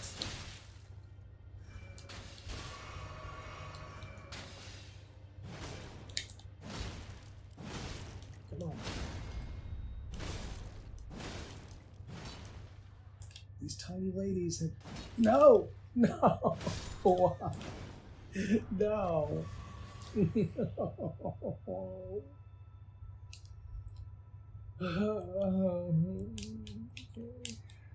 Alright. Fine. But the to return to the music. Music, great, as always. Still think Dark Souls 1 had better music because it was more mournful and melancholic rather than aggressive and sort of heart-pounding kind of action-y music. But never mind that. Something that was great about all of the Souls games up until this point, again, excluding Sekiro, I never played that, was that they were actually very calm and peaceful games in a lot of ways, weirdly enough. Because when you were walking around fighting enemies endlessly, you of course had to spend a lot of time just in the natural setting of the game, just sort of wandering around. And there was no music And this was brilliant. I think this was a revelation that there was no music there. Even the earlier From Software games, like the King's Field games, they had great music, but it was constantly blaring as you were playing, for the most part. In Demon Souls and Dark Souls, when you were wandering around, you were basically just in an empty, blank space, which was so beautiful and so haunting that you could spend so much time just in this empty void of a place. And it was actually really relaxing, very entertaining, just to sort of experience the world without this constant background hum. There's the Black Knife assassin armor. And you definitely do have... in this game, the background music is not constant music, so to speak. It's more like a faint ambience that you can hear sort of tickling away in the background. And you can turn off that in the music in the settings, so it's not like you have to listen to it. But it was still really obnoxious to me that it was just perpetually in the background. Explain yourself. What didn't you like about it? It insists upon itself, Lois. What? It insists upon itself. What does that even mean? Music playing underground when you're in Nocron or Noxtella or whatever. That's really neat. I do like it. It sounds cool. But I think it would have been better overall for the series to continue just having silence, because you can actually just learn to just exist comfortably with yourself. And not having that there, I think, definitely changed the game for the worse in terms of its mood and its atmosphere.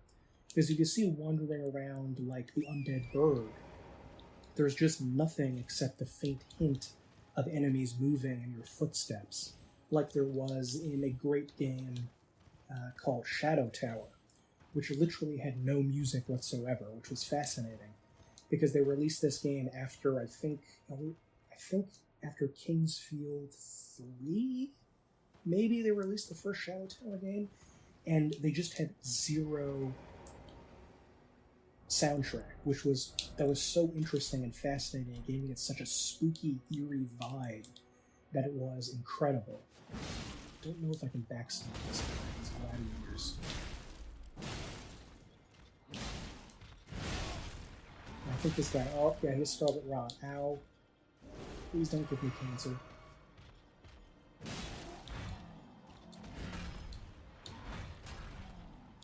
I'm not really worried about losing souls at this stage. It's just like...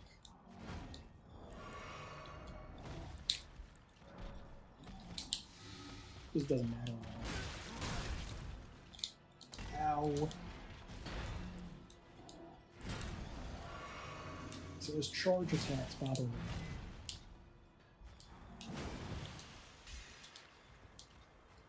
A way I used to describe the combat in Demon Souls and Dark Souls 1 was kind of like ping-pong combat, because the enemy made a move, then you made a move, then the enemy made a move, then you made a move, like that. But in this game, it's not ping-pong, it's just constantly attacking. There's no break whatsoever.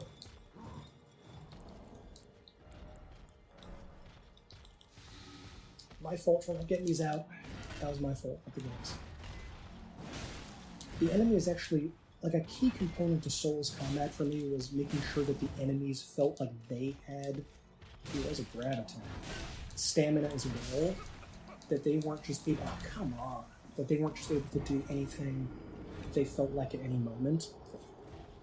But in Elden Ring, like, this guy he attacks perpetually. He's like an enemy in an NES game. There's no stamina bar for him at all.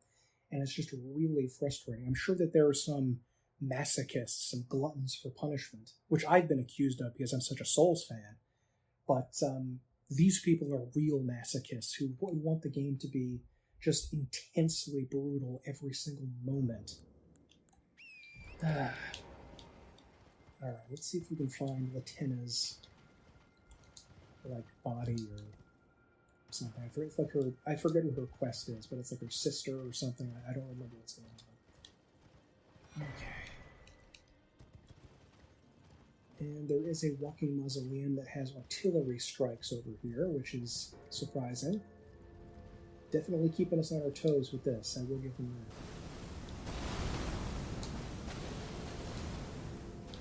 Oh, boy, I don't know if I can get up from there. Ow. Okay, gonna go around then.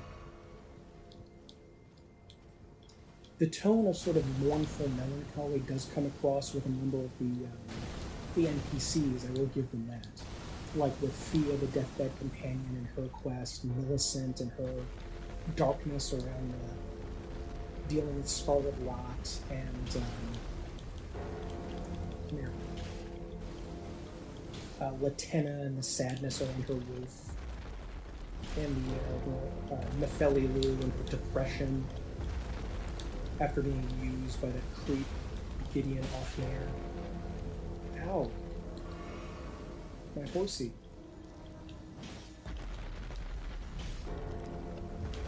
Alright, look.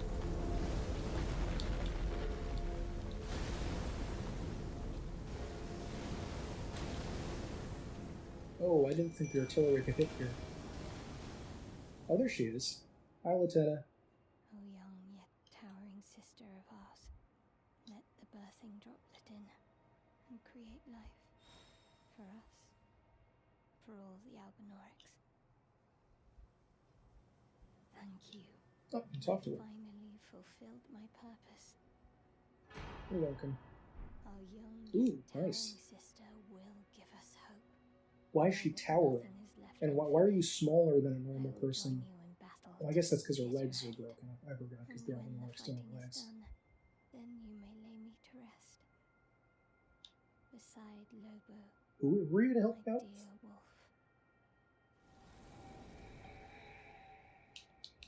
Wait, I missed that. Who did? Oh. Mirror shield. Okay.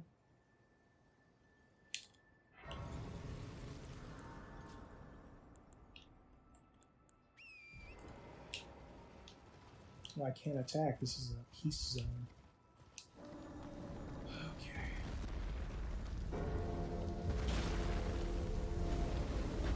What? No, I just want so much faster and more aggressive.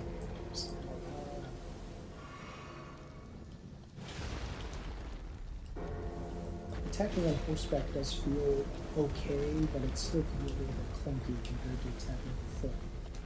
Especially because you can't dodge roll or horse. Not that that would make any sense. I mean, well, dodge roll doesn't really make any sense on foot. I guess it never makes any sense.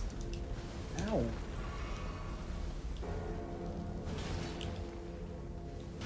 The jumping attacks are also a little bit annoying just because they look ridiculous. They look like stupid anime attacks. Oh, God. Dying more and more here.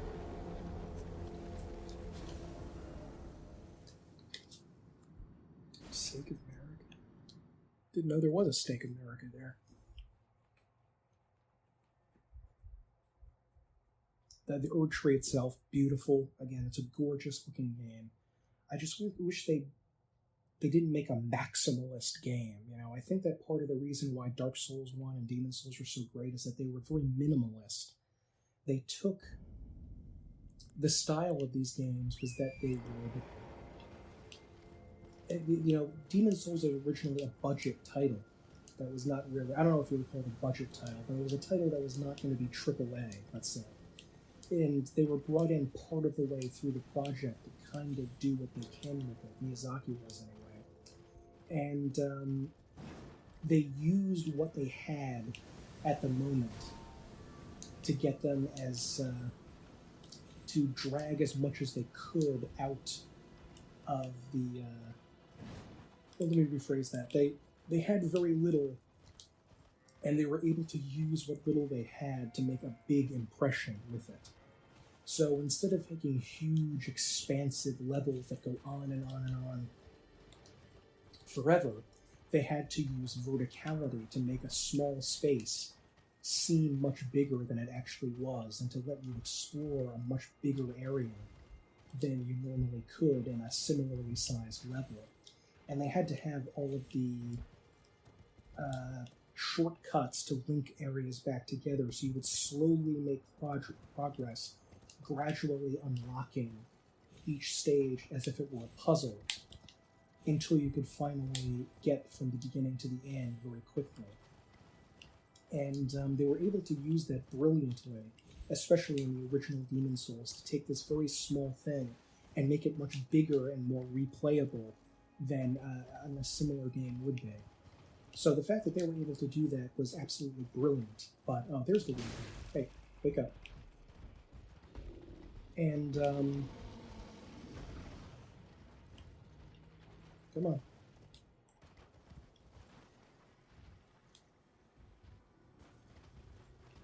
Come on. I'm right here.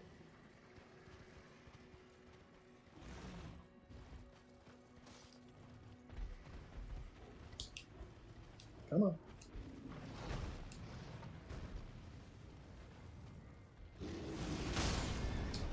And I just think that was such a brilliant move on their part to do that. And I think that Elden Ring, you know, they did a good job with that in other games, with Bloodborne, Dark Souls 2 and 3 as well. I don't know about Sekiro, maybe they did, maybe they didn't. But with Elden Ring, they seem to have kind of lost that idea of having a small space that's very densely packed. And instead they gave these gigantic levels that go on forever with all of this, what I feel is kind of like needless connective tissue. You know, beautiful, you know, it still looks gorgeous. Again, it's an incredible game. There's something to be said about enjoying playing this, just riding around in your horse through the world, looking at things. But I think that was more of a Skyrim kind of idea of gameplay that didn't really match well with the Souls series, and was kind of unnecessary, to be honest. And they kind of needlessly extended the amount of time that I would spend with this game. Like right now, I think I'm like 30 hours in or something to the game. But in my original playthrough, to get to the end of the game, it was over 100 hours. And I'm serious here, over 100 hours to get through this game, which was madness. I can understand definitely if you are someone who does not have a lot of money and cannot buy a lot of games and they need to maximize every purchase they make to get as much out of it as they can, which again feels more like an Elder Scrolls kind of thing to do than Dark Souls. But the Souls games were already incredibly replayable. You know, the original Demon Souls, I think, took me like, I don't know, less than 40 hours to complete. A lot less than that, in fact. And I went to a lot of places. And, you know, it felt great as I was doing it. You know, just less than 40 hours of game. But you can play it over and over again. So I think the idea of having a densely packed world that you can play over, that has a high replayability, is something that was kind of lost in Elden Ring, where you just had to do all of the obnoxious stuff that you have to do in other games. You know, you have to go to a bunch of little side dungeons and side quests to get upgrade stones. There was item crafting, which kind of worked, I guess. You know, item crafting is usually something that I find obnoxious. Like, I don't like doing it in other games, to be honest. I would prefer it not be there. But, whatever. I mean, it's not, I guess it's not that much of an issue. And it did kind of help out with being able to carry a certain amount of arrows with you, because you can make arrows on the fly, or make explosives on the fly. So I guess that does kind of work. You know, I will give the game that, at least. That did sort of work, but it just felt like there's all of this unnecessary detritus clogging up the game that didn't really need to be there. My camera's dying now, so I'm going to go upgrade some weapons and cut back. Okay, so I am now at the Haligtree. I got my Great Axe up to the maximum level, plus 25. Don't know if that's really going to affect much, but, you know, whatever. Still have Creepus's Vial on? Yes, I do. Good. Okay.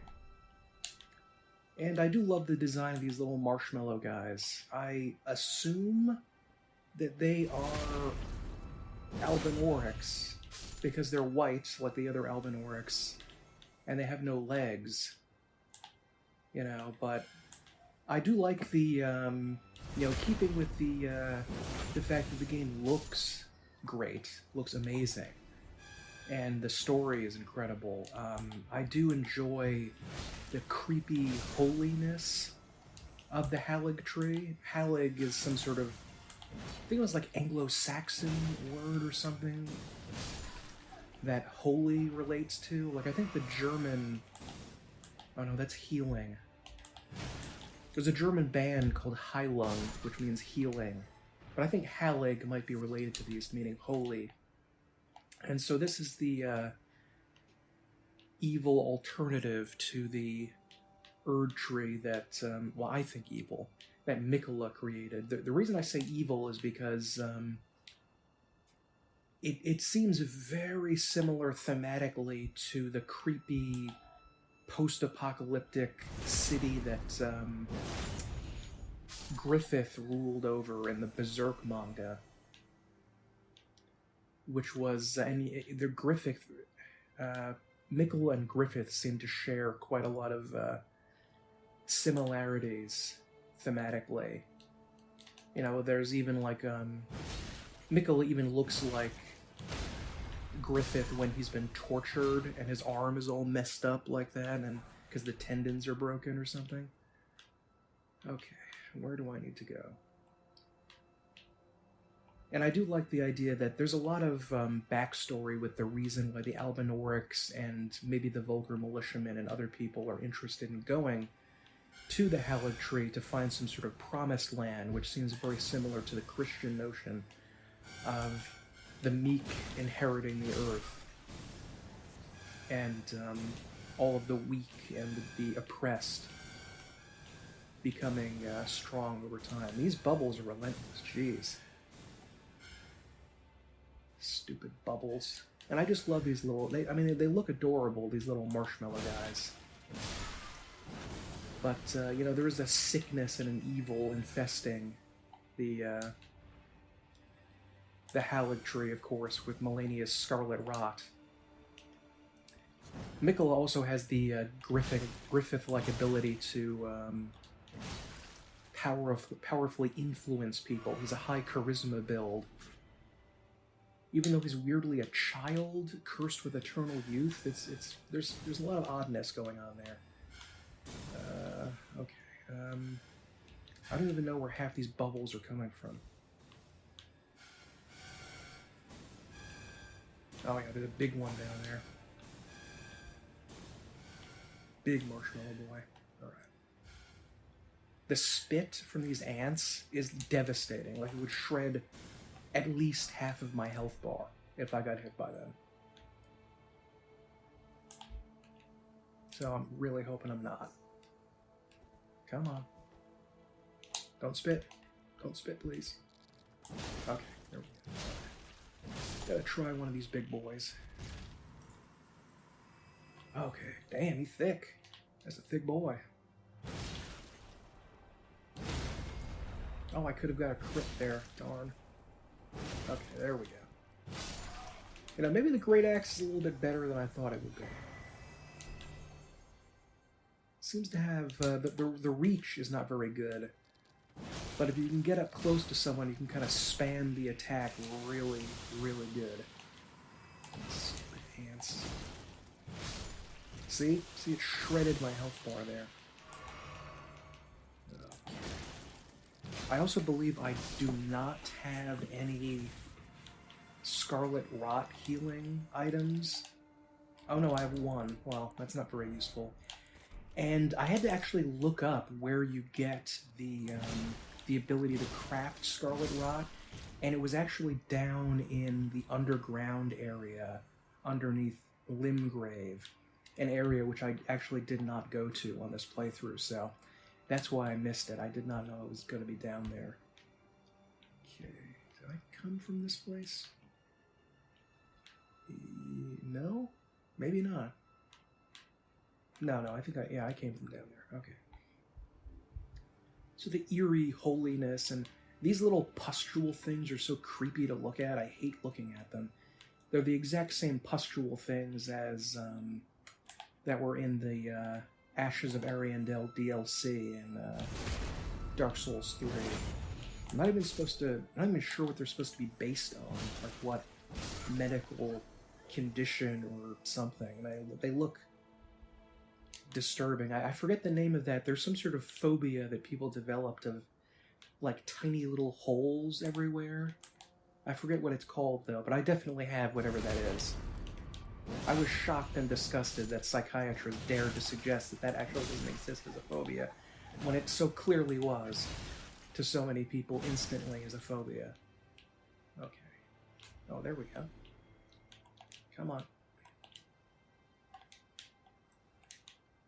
So, the centipedes have to be such a major part of the story of this game, because they are related in some ways with death, because the golden centipedes are sort of appearing around dead things that we learn from D, the guy that hunts those who live in death early on. And we know that the curse mark of death is somehow looks somehow like the is called like a half circle centipede image.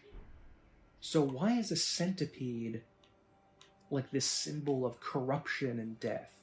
There are also people that worship oh crap, gonna get cancer. Perfect. That's exactly what I needed. It's cancer. Oh boy. Really? Okay, fine. So if the curse mark of death is a centipede image, like why would it be? Like I don't quite understand why that would be. Because are centipedes known to be parasites of trees? Because I tried to Google that, but nothing really came up about it.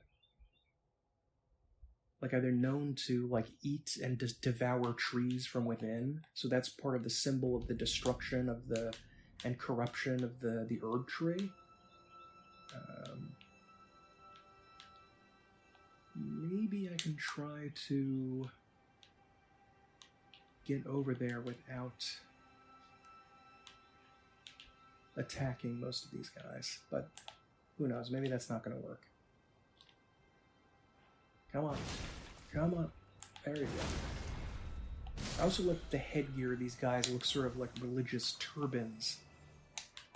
And they also seem to be wrapped up in bandages, sort of like they're like a literal interpretation of the weak and the sick that Christianity tried to appropriate as their own. Okay. Now let's see. I cannot use my horse, unfortunately. Oop, I need a third one. There we go. I was thinking of switching over to one of the clubs in the game. Like the large club or the great club, because I think it has a little bit better scaling than the axe. I think this only has a B rather than an A or an S with scaling.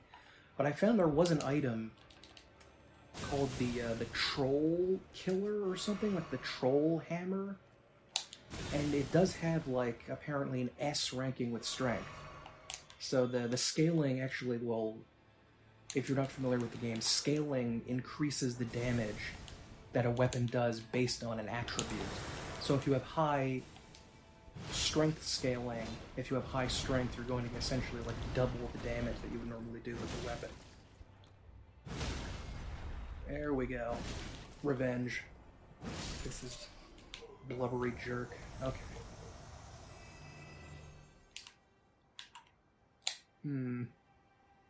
Should I go up here? Maybe not. Maybe not. I think there's another big one over there. I don't want to mess around with that. Let's see. I was also wondering why, continuing with what I was saying before about Ronnie and her link with Malenia and everything. Why is Loretta, the like Carrion mage knight lady, here? Because we fight her ghost in the Carrion Manor, or spirit summon or something going on there. But then for some reason or another we find actually Loretta, like the real lady, here. Ooh, that could have resulted in death. So was Ronnie working with Malenia for the Haligtree? Like, what was the plan that Ronnie had after she slew her Empyrean flesh and got rid of her body? Because that was before Tarnished. I think before Tarnished were able to become Elden Lord, so she couldn't marry a Tarnished and bring in the Age of the Dark. So what exactly was she trying to do? Was she going to go to the Haligtree? Or were they not related to any of this Haligtree stuff? Oh boy, I got cancer again. Good. That's exactly what I needed. So I'm just trying to puzzle that out. Like, I assume that there's some sort of important link there, but it could be that they just randomly chose the boss to double it up. You know, I'm assuming that that's not what's going on. Hopefully.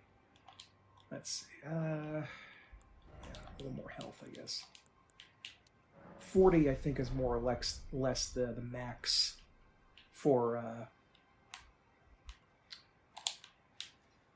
so sort of the soft cap for health, but so getting between 40 and 50 is going to get you a little bit more, which in this game may be necessary, I guess. And why also are there beastmen here? Does that make any sense? Like, are they also, because the beast creatures were oppressed, and so they came to the Haligtree to try to find some kind of salvation? There's a big beastman around here too that's going to drop down soon, I think. And if there is, like, why are there beastmen in Faram Azula? Because that would imply that the beastmen predate humanity by some amount. Because wasn't that old? They weren't... Because they're saying that these guys are, like, degraded remnants of humanity somehow. That, like, devolved into these creatures or something. Or were they always there and always coterminous with humans?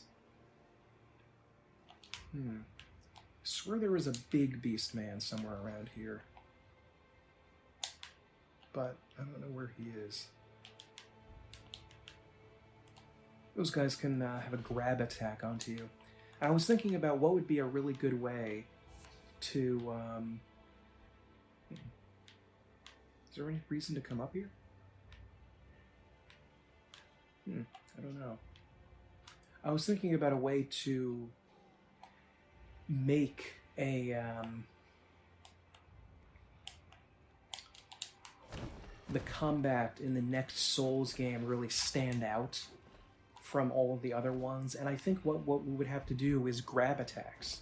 Instead of having a shield in the left hand, you should be able to grab enemies with the left hand, and you would have to use grab attacks, and that would completely, just radically transform everything that there is about this game. Oh god.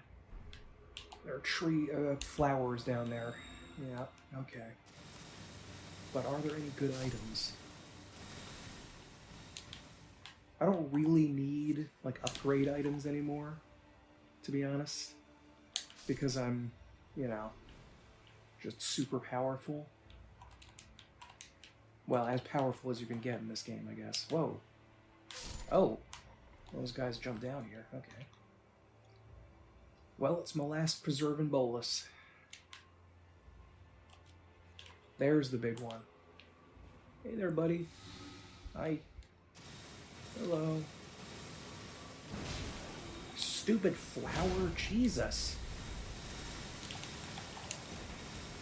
Oh, God. Fucking flower. Oh, there's another big one here. Good.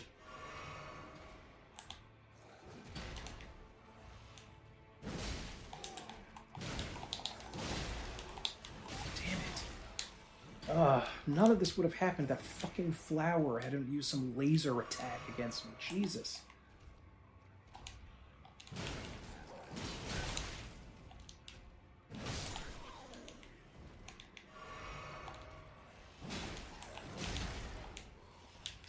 And of course, I don't think I mentioned yet the wind-up attacks that they did. Yet another obnoxious little bullcrap thing they put in the game in order to terrorize players and allegedly, punish them for rolling too early. The game was hard enough as it is. It did not need to be made harder. That's like trying to make a razor blade sharper. It's sharp enough, thank you. We didn't need to go beyond that. God. Don't expect us, by the way, to be defeating Malenia or anything today. I don't have 10 hours to waste. I just wanted to get down there and show her to you and complain about how obnoxious the character is. Was I already over here? Feel like I already was, but I'm not too sure. Yeah, I think I was over here. Okay, never mind. They must have just maybe they just put beast characters in here to terrorize the player. That's basically all they're doing. Oh no. Got it. Oh good. Poisonous mushrooms. That's exactly what I want. And there's an even stronger guy. This is the guy that was in the castle whose name I've forgotten in the Weeping Peninsula. And of course there are a couple of other enemies around here to make it, extra impossible for you to fight this guy.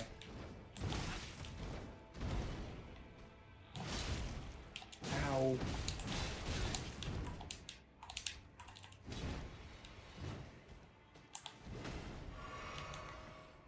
I extricated myself from that fight, from that attack he was doing, I mean. And in the other games it would have been fine. He would have attacked, I would have rolled. He wouldn't have then, pushed that one swing into another separate swing that I also would have had to dodge. Very annoying. Okay. Here we go. Where? Oh, perfect, of course. Really? These tiny little trash mob zombies did that much damage? That much damage? Come on, this is so badly balanced. I can't believe they even got away with doing this crap. Come here.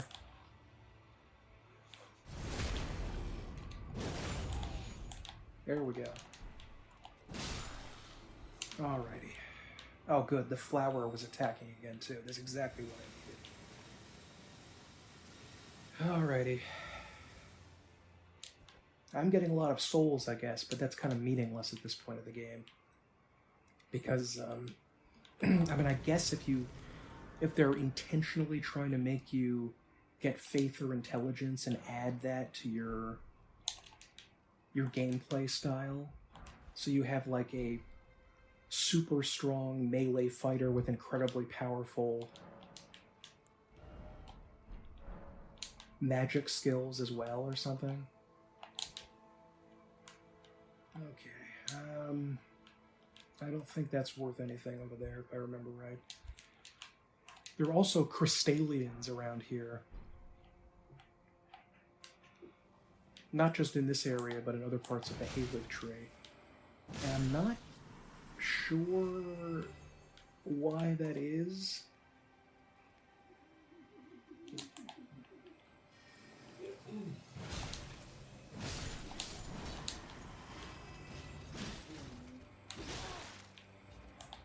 Yep. Okay, good. You were just being summoned by those snails.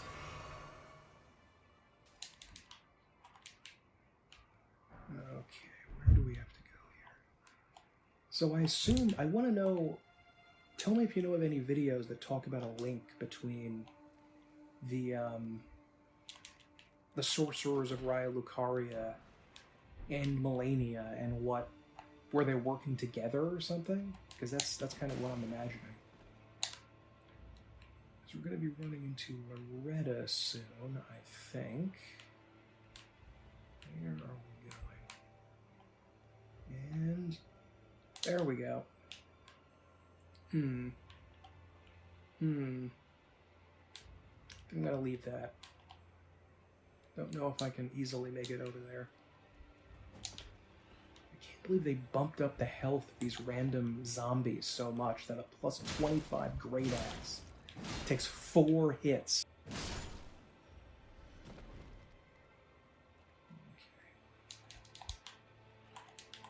Oh, God damn it.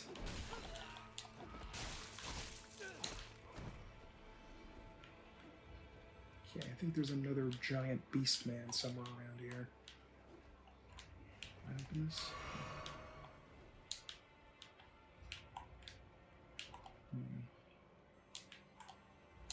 Oh, come on. Really? Really?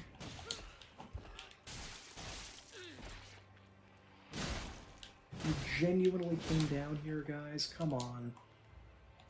I guess I can roll into them, which is, yeah, I guess so. Whatever. It's something, I guess. Look how much health I lost, just from those guys. I guess I should be thankful they didn't give me cancer. Come here. There we go. One great thing they did add is the ability to have that critical strike thing against enemies, like opening up that little golden rune wound in their bodies and attacking them. That is a great idea. Come here. Sneaky beast man.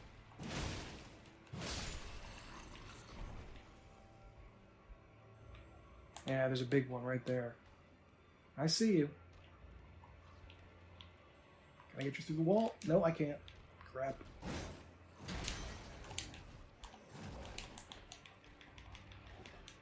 I can't stagger this guy. Fuck. Perfect.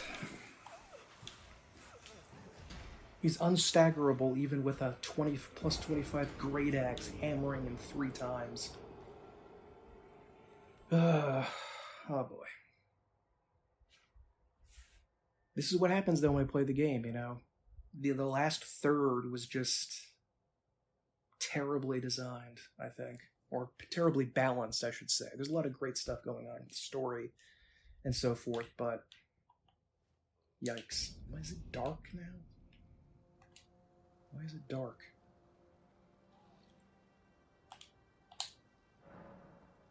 No, maybe it wasn't dark. Maybe I was just seeing things. Yeah, I guess the tree is just shading it a little bit. Oh god, can I just run past the spirit snails?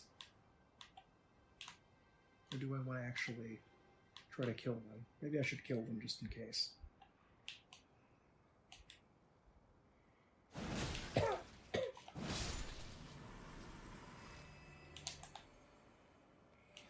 Maybe I'm also just getting salty with the game because this is at a point where I'm incapable of like getting any good treasure, really. Like maybe not incapable. Really? Okay. It took him that long, huh? All right. But I've kind of like maximized everything that I need. I don't really need any more smithing stones. Armor was never very important in any of these games, so it's not really much of an issue. Please don't fall. Okay.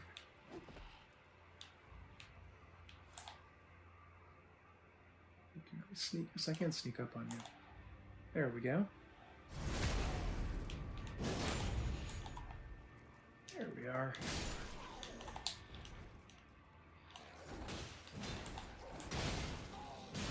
There we go.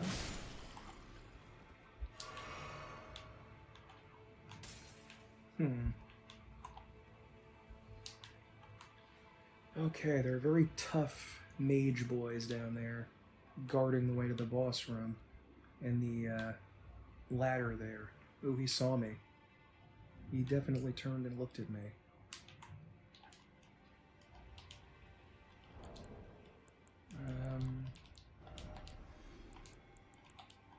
just in case this actually does anything. Come here.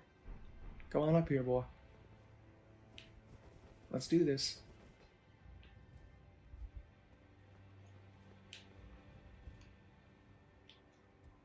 So what was Miquella's plan exactly when he transformed himself? What was he trying to...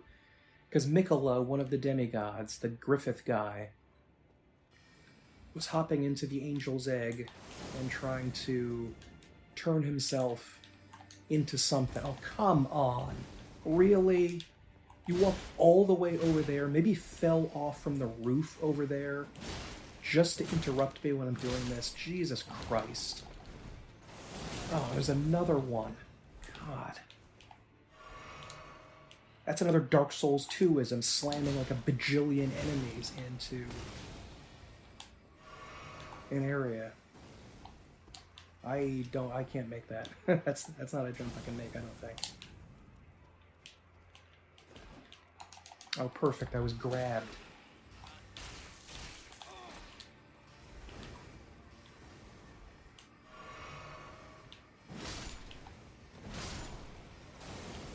Oh, God damn it.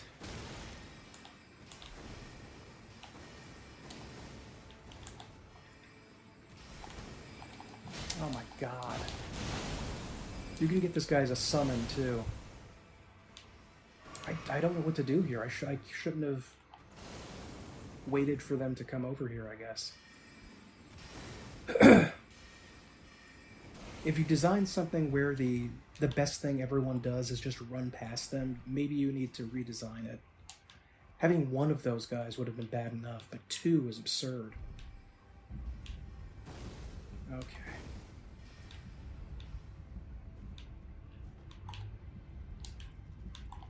Alrighty, let's reset everything. So we're going to go up against Loretta, the, wait, this way. The knight on horseback, who looks really cool, you know, where she has cool horse armor, a cool glaive that she uses. It's pretty awesome.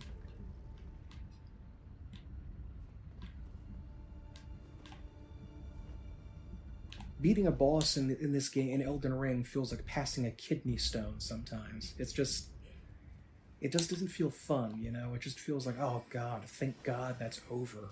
The pain is done and I can move on. Okay. Okay.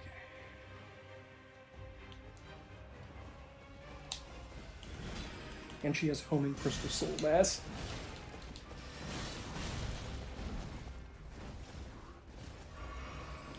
Which is really annoying, but whatever. Come on.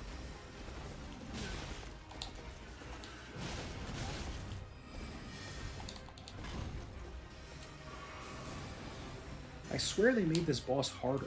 Like, I remember in my original playthrough, she just wasn't nearly as tough, but maybe I've gotten worse at the game since then. Oh my God. I'm gonna have to check the patch notes for Loretta and see if anything changed. Jesus Christ. Good Lord.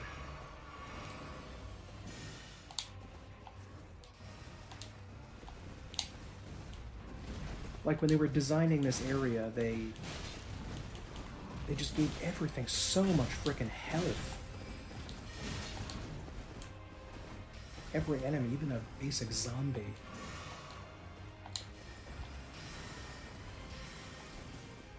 A way that I really feel like these games should try to expand and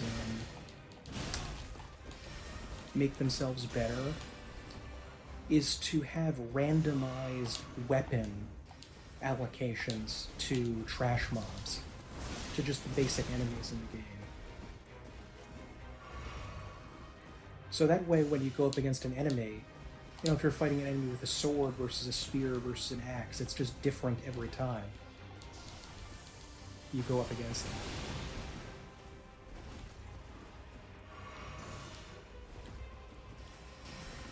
Really? Really? 4 homing crystal soul masses in a row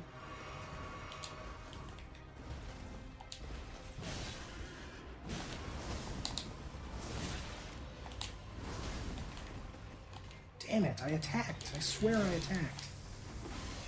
Oh god, this is embarrassing. This boss is supposed to be super easy. And I don't remember it being this hard. I swear to god they changed this. I don't understand why they removed... Like, they have the idea of the Stake of Marika, right? Why did they only do that with some bosses? And they gave other bosses the standard run back. Like, that doesn't make any sense. Like, you solved the problem of the run back. You don't need to... Oh, well. Okay. Just get rid of this. I guess I could try to put something better versus magic on, but... I don't know. I have a pretty good thing on already. Okay, let's try again.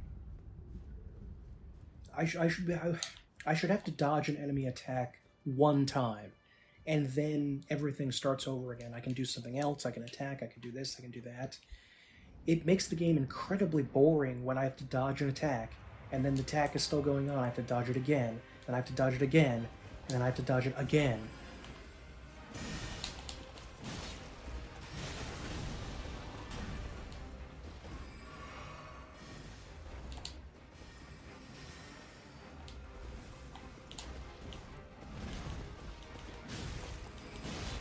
Seems like we should be able to fight her on horseback, you know? Because she's on a horse.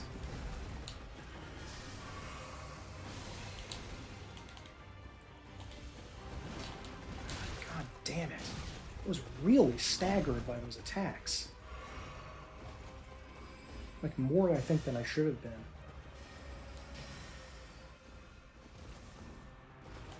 Oh, God.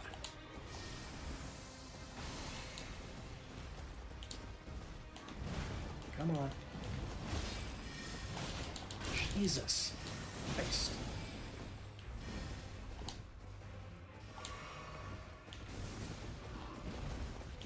Only the dimwits at From Software would see an enemy that was already in an incredibly tough area and say, we need to make her harder. Like, usually they nerf enemies and bosses and make them easier. But I swear this enemy is harder. I did not struggle with her. Maybe my weapon just isn't good for her or something.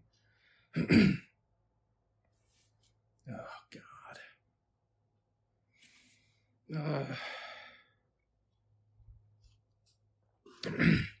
This, I believe, is where I reached the 100-hour mark of playing this game, and I still had more game, like 15 or 20 hours more of game to go at this stage, before I finally beat, Elden Beast and everything. If I can't beat Loretta, I think I'm just gonna, well, maybe I'll just do it off camera or something and then cut back afterwards. Because I don't want to waste your time watching 15 battles against this one boss. And that is, that is a waste of time for the player as well, not just someone watching it. This is a waste of time. I've barely explored the area I was in, and I'm already, like, just exhausting myself fighting a boss, like, struggling against her 5 or 6 times, at least. And it's just dull, I just didn't get to explore enough.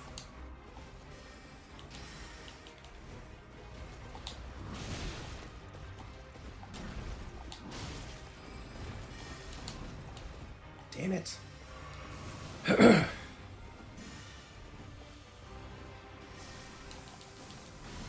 sorry I'm not talking much, but this is taxing my abilities right now, so...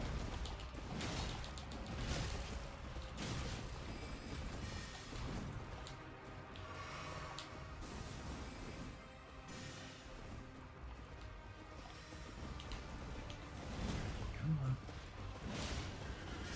Really? God damn it.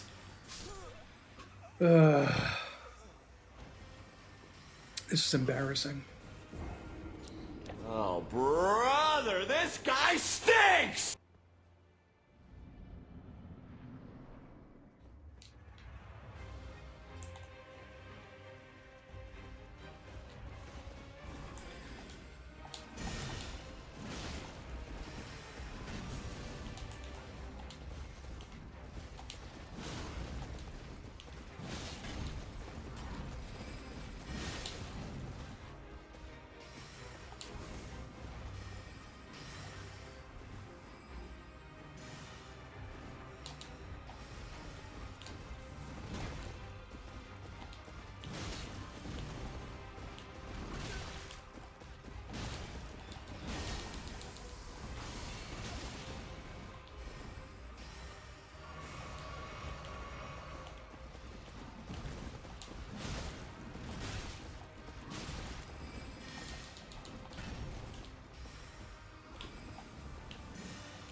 Jesus fucking Christ.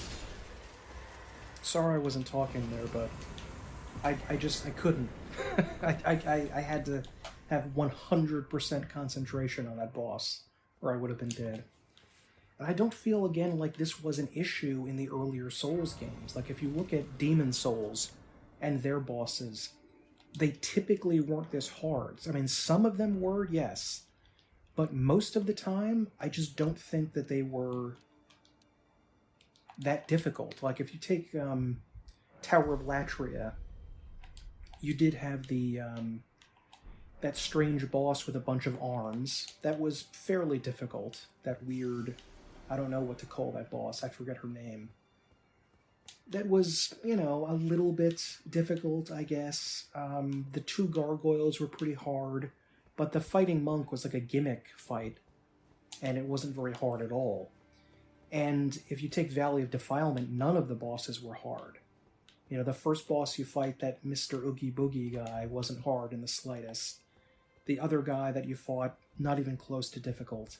And of course the final boss was also just a dude, like I mentioned before. And, let's see here. Here we go. What is this? Okay, I'll go up first.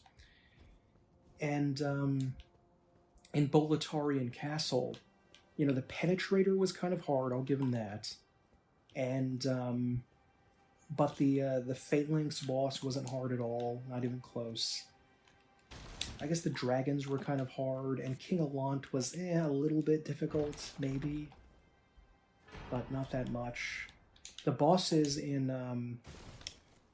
what do you call it? Oh, I forget the name of the area. I'll put it up on screen. But we had a gimmick boss, essentially, where you had to fight, you had to attack the giant wound in his side and then hit the top part. We had a boss that was literally blind, so you could just sneak around him all the time and he couldn't hurt you with the hiding ring. And then you had a gimmick boss. A lot of these bosses just weren't that difficult. Even in Dark Souls 1, you know, the gargoyles were I wouldn't say they were that hard. Even without help, they weren't that hard. Even on your early tries, at least not for me. The Capra Demon was very hard. I'll give it that, because of the low placing of it. And, you know, From Software, I think someone there actually admitted that the way the Capra Demon was done was actually a mistake. Like, they agreed that it was, with the fan base, that it was wrong. And Owen Smo was incredibly hard, and your first time you probably had to do it over and over and over again, which is, you know, I understand that. That's a very hard boss. But that was like one boss in an entire game, or two if we include the Capra Demon, that were truly that difficult. When, you know, you barely really had to have had that much challenge for virtually any other boss. Like maybe Manus and Artorias in the DLC. But, oh, Millicent. Again we meet. I can only surmise our purposes are aligned. In which case, allow me to explain myself. I am of Malenia's blood, but in what capacity I know not. I could be sister, daughter, or an offshoot. Whatever the case, though, I am certain of a kinship between us. There is something I must return to Malenia. The will that was her own? The dignity, the sense of self that allowed her to resist the call of the scarlet rot, the pride she abandoned, to meet Radahn's measure. There is something Okay. I must return. The will, the dignity. But in this game, so many of the bosses just feel like an exhausting nightmare to defeat. It's painful fighting these bosses most of the time. Okay, we're getting closer to Malenia. Okay.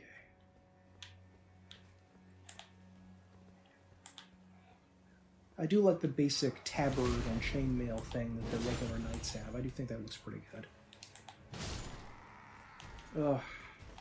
Every enemy seems to be designed to cling on with a last tiny little bit of health. Should I be surprised at the area of religious fanatics near the Holy Tree produces suicide bombers? Probably not. Actually, I should put on my sneaky boy thing again. There we go.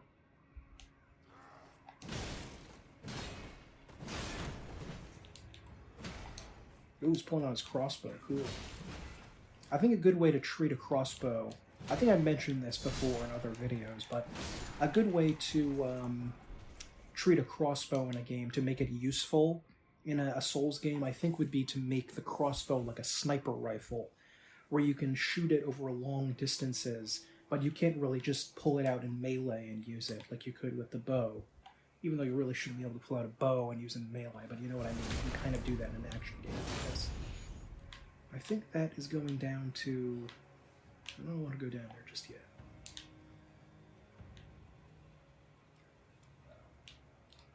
I don't know why these eggs are here, because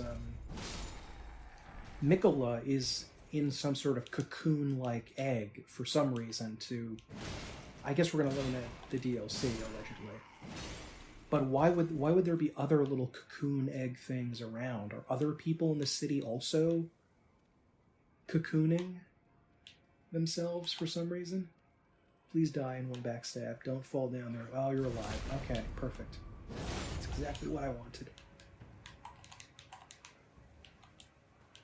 Let's see if there's anything. Oh wait, this might be the... There's like an elevator we can't... Oh no, this isn't the elevator. This is something else. Mikolan Knight's Sword. Just quickly check that. Sword forged by servants of Mikola of the Haligtree, with a design modeled after those carried by Carian knights. Instead of glintstone, however, amber from the Haligtree is embedded in the blade. A sumptuous piece, yet it has never been offered to any knight, an ill-starred sword with no master. I mean, there seems to be some sort of functioning society or something around the Haligtree. I mean, they built this, didn't they? Or did it spawn into... Oh, that's the...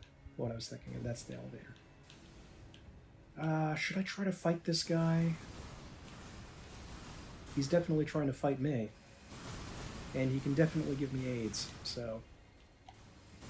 maybe I'll try. Don't think I should have come down here. Oh, crap. Dead. Perfect. Maybe I shouldn't have come down there. Oh. So the, was the Haligtree trying to replace the Erdtree entirely? Because why then would it be a secret? Are they trying to destroy the Erdtree? Because later on in the game we do burn the Erdtree down. So presumably something would replace it, I guess, in this society. Maybe. I like this speculation, though. This is a lot of fun.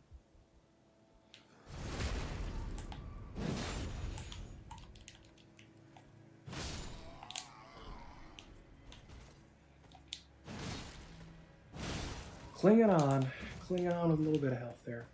Oh boy. There we go. Okay. I like these little squires that accompany the regular soldiers like this. They're pretty neat. Please die. You are not dead. Okay. Ooh, double crossbowing against me. Okay. You guys are badass. Crossbows definitely have a bad rap in RPGs because you can't really use them. They're not meant to be used in action. They're probably meant to be used in sieges a lot too. Like behind a pavis, which is like a shield that you stuck into the ground in front of people. So, 4 crossbows. Oh boy, we got a Splody. At least I think that guy's a Splody. Really? A fully charged up R2 from a Great Axe plus 25 with 40 strength and he still survived. That's... come on, guys. Come on. I don't care how much crunch you were in when you were making the end of this game. You had to know that was a mistake. You just had to know. Come on. There we go.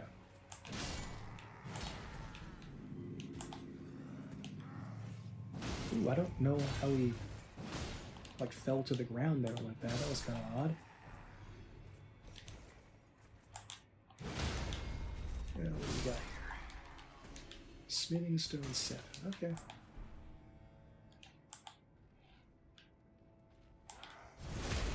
Might actually look at the item description for that Haligtree surcoat, if I have one. Actually, maybe I don't have one. No, darn, I don't have one. Dell Knight Armor. No. Okay.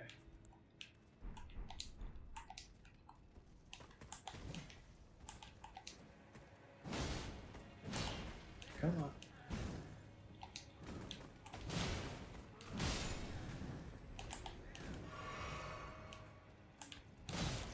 I wonder why some of them explode and some of them don't. Oh, I think the big guy saw me there. Haligtree Helm. Increases faith. Unalloyed gold. The unalloyed gold thing is something for, what's her face? Millicent. That apparently can cure the Scarlet Rot. So why does gold cure the Scarlet Rot? Gold is usually associated with the Erdtree. But if they're trying to escape the Erdtree, how are they... I don't know. It's a puzzle. Okie dokie.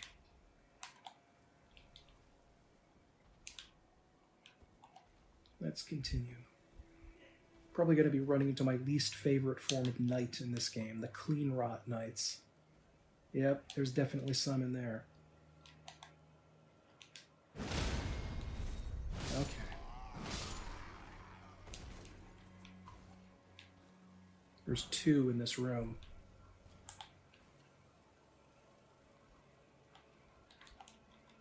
I wonder if I can throw something at you. Will this reach? Yes, it will.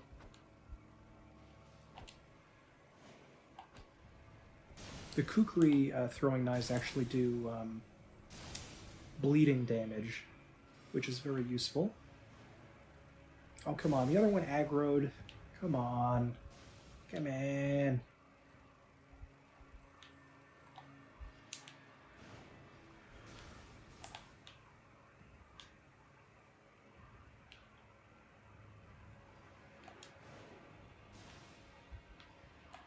Jump up here? Oh, I can't. Okay.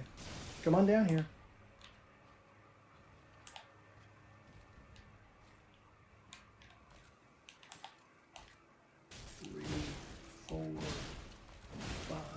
Six. There we go. These guys can infect you with Scarlet Rot naturally. Or women. I think they're ladies, actually, I found out. Because they are Malenia's guard. Whoa, okay. Come on. Don't have a lot of defense, though. There we go. Bye-bye.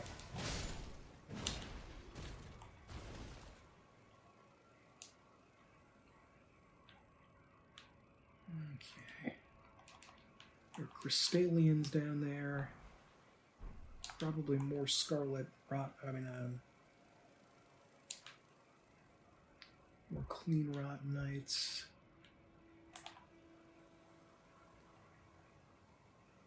Whoops, that was supposed to be a backstab. And he tried to explode himself and fell off the building. Good, good, good. And he fell off as well. They were spending so much time learning faith that they didn't learn how to not fall off ledges.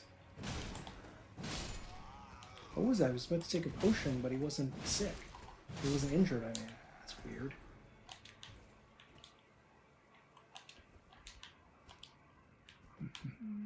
Oh, there's a guy down there. Hey, hi. What are you doing? Go.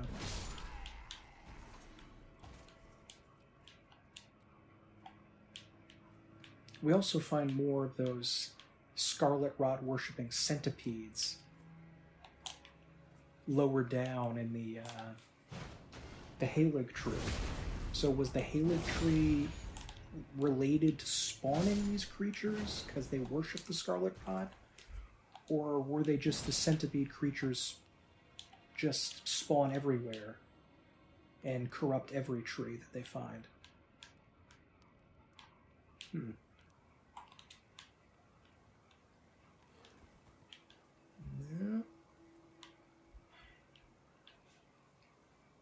So I guess I can jump up there. That doesn't look safe, though. No. Maybe I can't jump up there. Oh, wait, maybe I can get up here. No, this is where I just was. I forget it. It's probably useless anyway. Okay. Hi. Hi, how you doing? Yep. Can give you a couple of those.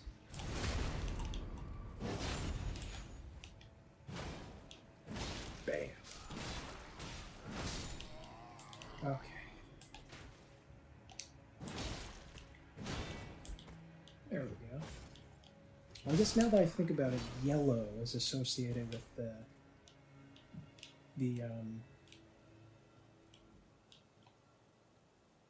Ur tree. So maybe gold is slightly different here. I'm not sure about that though. Okay, clean rot knight. He doesn't seem to have a huge amount of poise at least, which is nice. But, oh god, there's a second one. Fuck. And I'm dead. God damn it.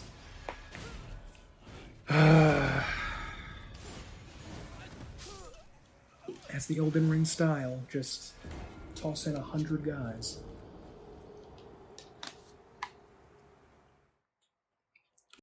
Let's see if I can just run past some of these guys. I don't know if that's possible, but I'm going to try anyway.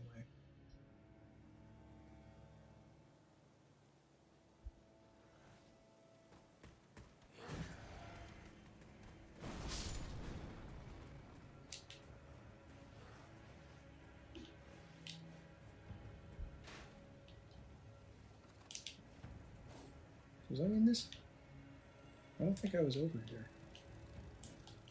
No, I definitely was not. Okay. Hope there's just one. If there's just one, it's not as bad, but there's no strategy, there's just trying to interrupt her attacks endlessly. There we go. Okay. Now, what is this? Oh. Yeah, a clean rot knight. That's exactly what I want to have around me. A creepy cancer lady. No thank you.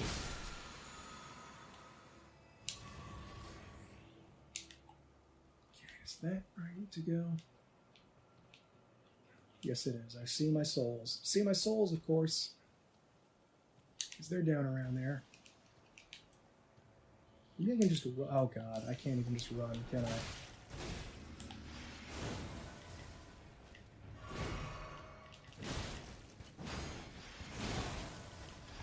Oh, fuck you. Where do you even come from?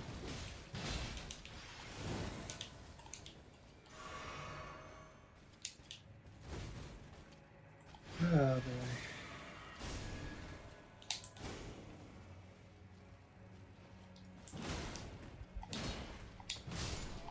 Well, there is a grace close, kind of close to here, but it's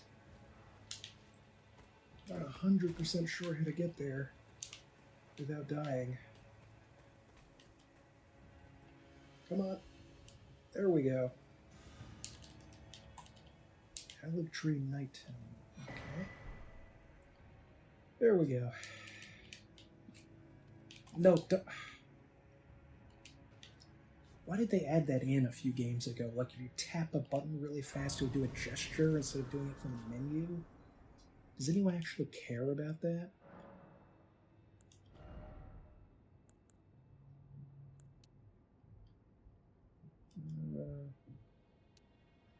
Yeah, well, I got more strength. Who cares? Whatever.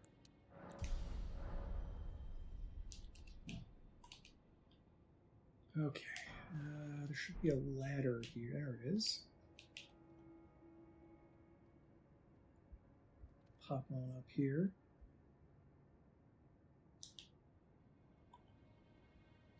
Okay. Alright, there's nobody up here. Can I get back onto that? No, it doesn't look like it. I could try to fight that guy, but he has Scarlet Rot, which I don't really have much of a defense against, and he also aggroes to Great Shield having Knights if you go to attack him, so I don't think I'm going to do it. Discretion is the better part of Valor. There are Crystallians over here. Yeah, I'm not going to mess with them, though. Just going to head on down this way. Closer and closer to my doom.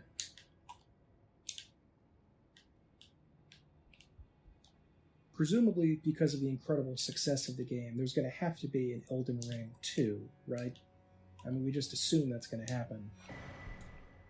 And I can't imagine what they're going to do for that game, because I just know that those knuckleheads at From Software are going to be trying to insist on making the game harder, even though this game was vastly too hard originally.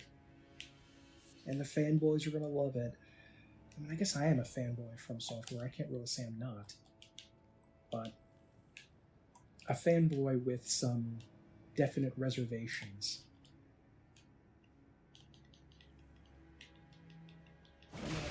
There we go. Oh, good. I forgot that this is... Yep, I'm Scarlet Rotted.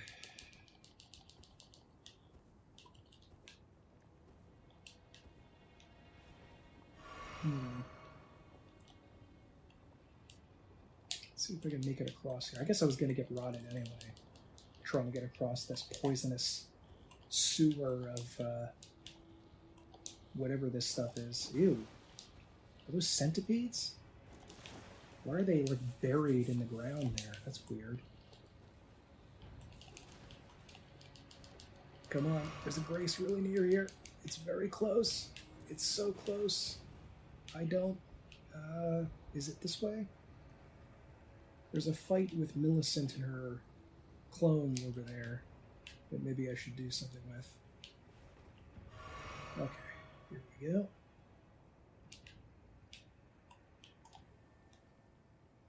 In fact, I don't know if I know how to even... What? Oh no. I got turned around. I thought the... oh, wait. There we go. There we go. There's one right down here. I think. Come on. There we go. Nice.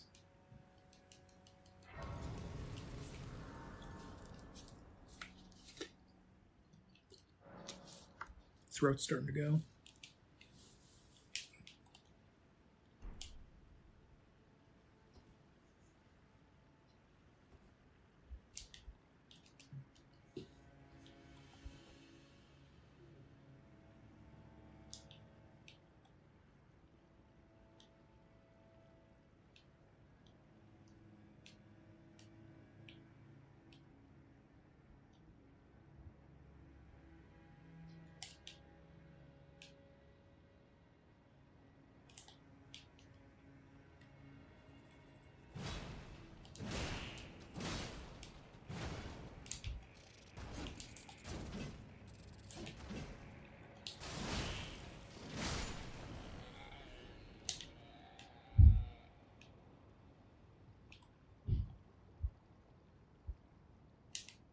Okay, let's see if that weird fight with Millicent starts over here.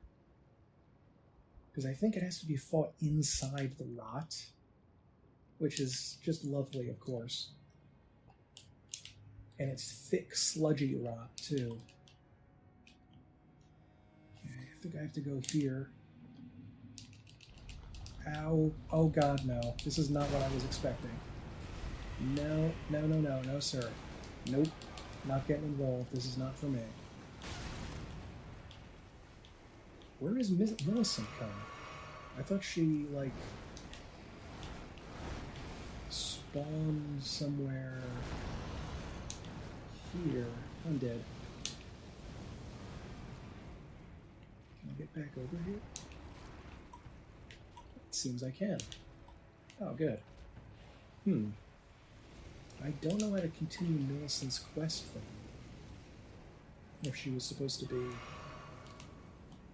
I thought she was supposed to spawn over there and we had this big fight between her and 10 clones of her or something. Which maybe is related to, like, budding that a tree does. It sort of sprays off different... not a tree, but some sort of plant, maybe?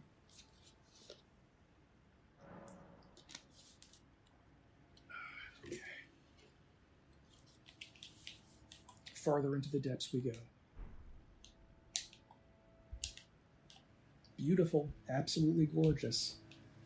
Definitely gorgeous.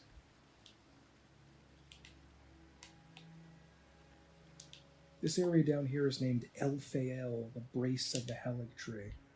And it's continuing that sort of Judeo-Christian holiness feel to it, the name El-Fael, which sounds like an angel. So was that what Miquella was trying to do, to create some kind of... like holy preserve city while the rest of the universe went to chaos like Griffith did?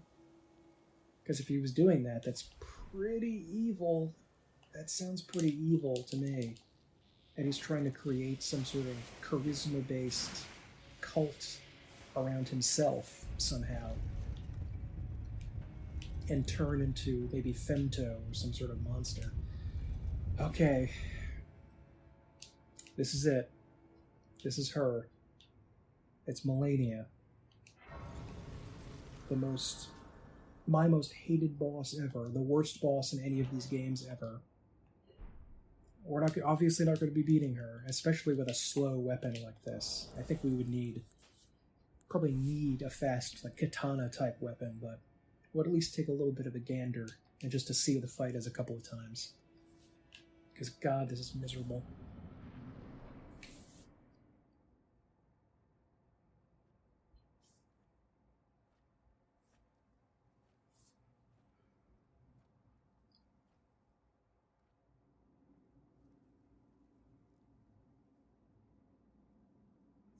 Very pretty.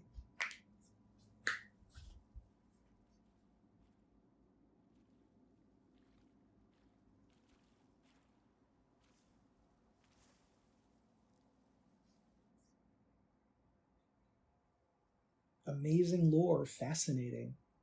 You know, that she's infected with the Scarlet Rot, but I also don't really think I like Malenia very much because she's so maddeningly arrogant. How she claims that she's never been defeated, even though at the very least she was stalemated by Radahn. So that's kind of like a defeat. You know, if you don't win, you lose, and you didn't win in your assault on Radahn. And the Scarlet Rot drove you crazy afterwards. Dull gold, and my blood rotted. Corpse after corpse. We were clearly obsessed somehow with your brother Miquella's holy dream. His return. But I just hate the boss so much that it's not like Owen Snow, where Ornstein and Snow, I ended up loving those guys, even though it took me hours to beat them originally. Now I think they're great, and I think they're just a great meme-worthy part of the Dark Souls community. But this lady I just despise. And her weapon is just horrible. It reminds me of this super fast katana that you get in Symphony of the Night, where you, it just like sprays forward. Oh, I thought it was going to be much farther away. And of course, Malenia heals, so no matter how much damage you're doing to her, she gains damage back. She gains health back, like look at that. Which is the most frustratingly miserable thing I think I've ever seen in any of these games. And she has a grab attack. She doesn't have a huge amount of health, and she doesn't have much poise, at least. And she is susceptible to bleed, but naturally she's not susceptible to scarlet rot, because she's made of cancer or something.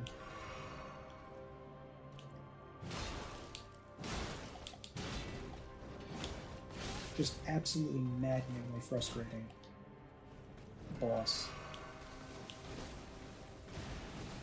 Hate her moveset, hate the idea that she heals, hate the waterfowl dance. It's again like fighting an explosion. Like how do you box an explosion? You don't. It's not possible. I've heard some ways with supposedly with Bloodhound Fang, you can use that like teleporting two-step thing they do to like hide from it somehow. But I've never really used Bloodhound Fang, and it kind of sucks that you have to use this one particular weapon to dodge it.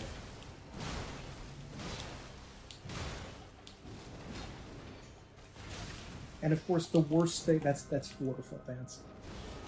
The worst thing in the world is that, of course, for some reason, for some godforsaken reason, she still heals by hitting a shield.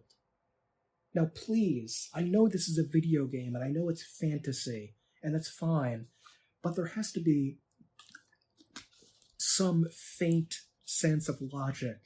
Even in the best fantasy, there has to be some slight sense of logic being at work in your actions. If she's gaining health by hitting you, the weapon striking your character, fine, whatever. But if she's gaining it by striking a shield that blocks 100% of damage, how is she doing that exactly? It's just some freaking bullshit.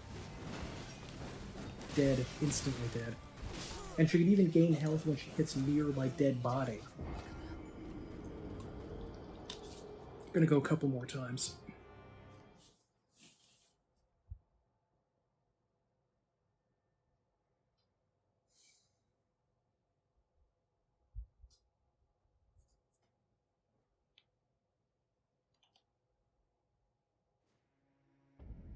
Okay.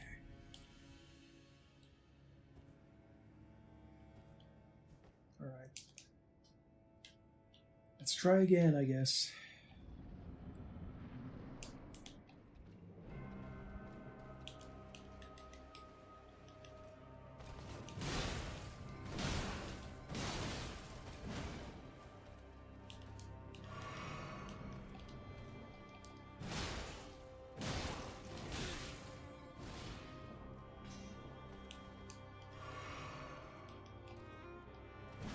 I have no idea, by the way, how Radon could somehow fight this woman. It would be impossible, even in his, like, the best state he could possibly ever be in.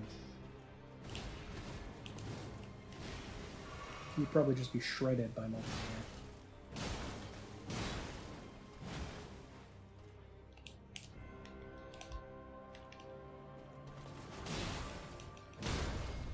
I don't know if I could have got a crit there. Yep, there's Waterfall Dance.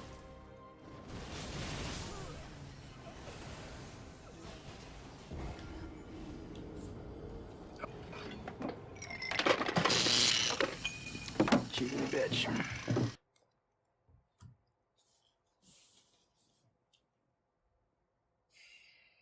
The absolute state of the Souls games. Alright. Probably just go in one more time and then move on.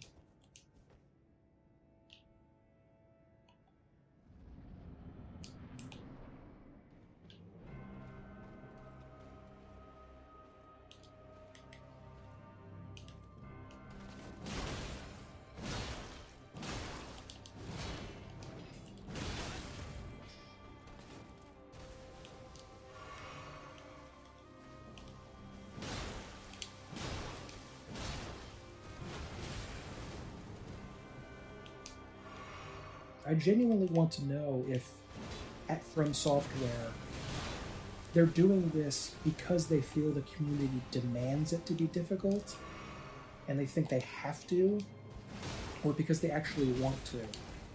Because I'm assuming it's like a mixture of those two things.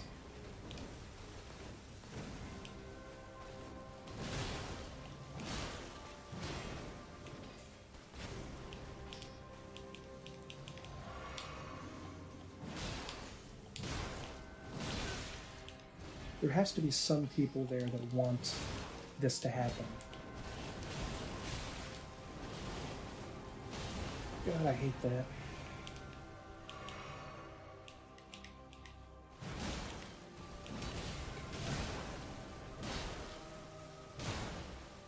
And the fact that there's a second phase, she gains all of her health back for that. It's just miserable. Absolutely miserable.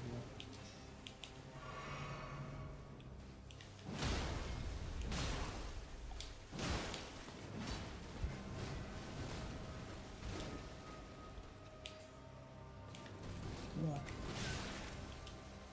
That's Waterfall Dance. Well, I think that's enough of that torture for right now. We're gonna move on and go to Faram Azula and have fun with the beast guys there.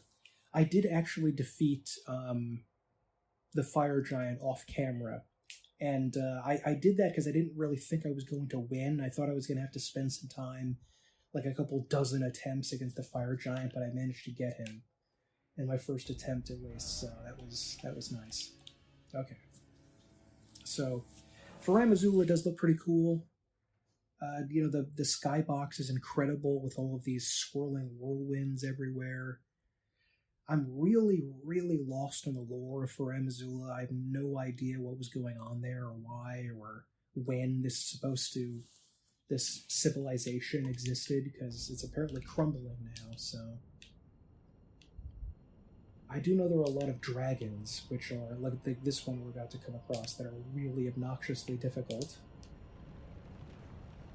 And are still, basically very similar fights over and over again.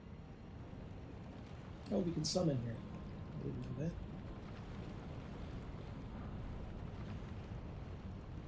Oh, I think we can kind of... Ooh, hey, hi. I don't even think we get a dragon heart for this. I think we just... It's just some random dragon.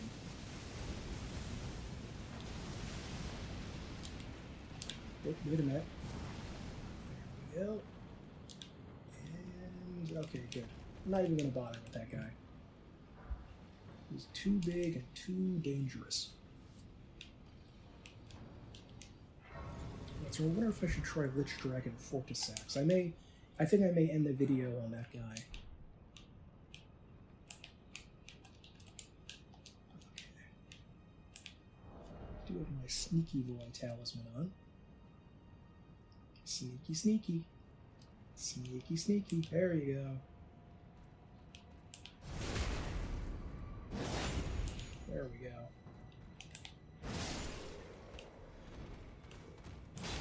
You can fully leap horizontally just across this massive distance. Perfect. Okay.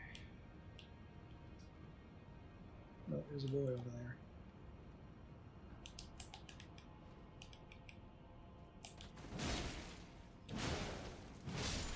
Ooh.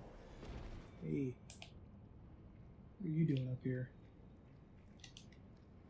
I thought that was a dog for a second, but no, it's something else. Hi, sneaky. Bam.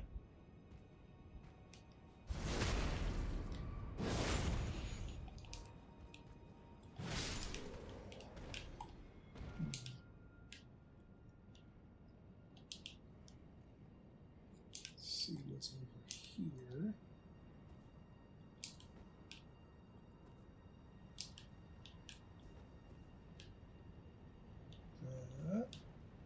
Nope, nothing. Oh no, there was some. Yeah, room, that's not worth much.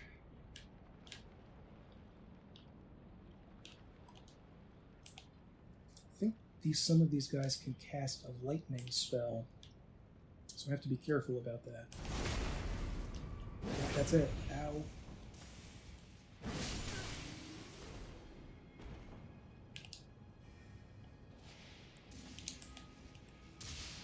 Bam. Bam. Oh, there's one just hanging out over there.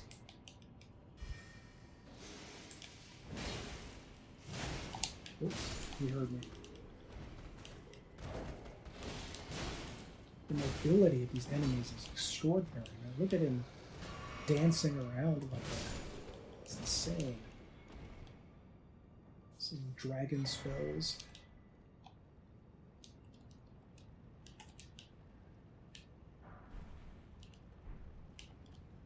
This is where I came from yet.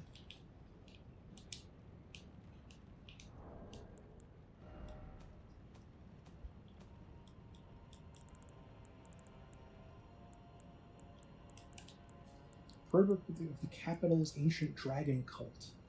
Lost home that never reached the lands between. Well, what do they mean, the capital's lightning? Isn't the capital Lindell? Do they mean another capital?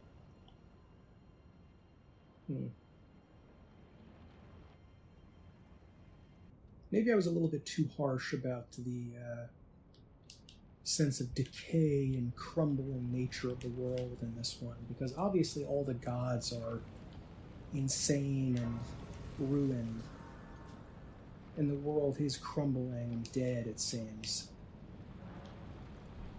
But that does look amazing. I wonder if the gravity stuff going on here is related to any of that, because gravity magic and the stars and asteroids are major parts of what's going on in Elden Ring. How exactly it is, I don't know. I'm not a lore master. But it seems kind of like thematically they blended in some Bloodborne-ish alien stuff into the game, which is very odd to me. Because I don't know if it fits necessarily that the greater will of the medieval Christian god is actually like an alien that's somehow contacting humanity through religion. That sounds like a really interesting science fiction story, if that's what the greater will is. And I'm not sure about that. But they do say it comes from the stars. And the Elden Beast that we fight at the end is very alien-ish looking. It's not monstrous exactly, it's more like a strange creature possessing the world. Yeah. Oh, ow.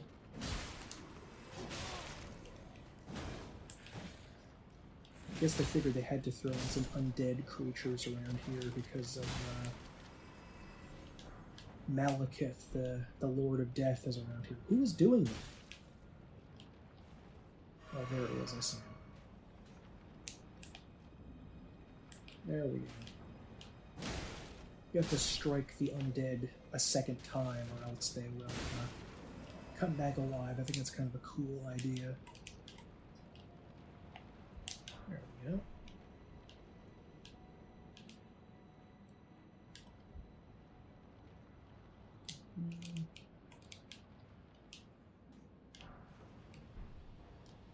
Okay.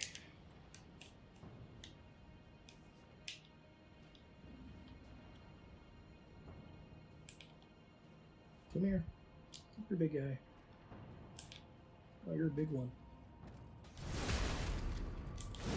Wish I could just be fighting you instead of you and some asshole sniping me in the corner there, but, well, there we go.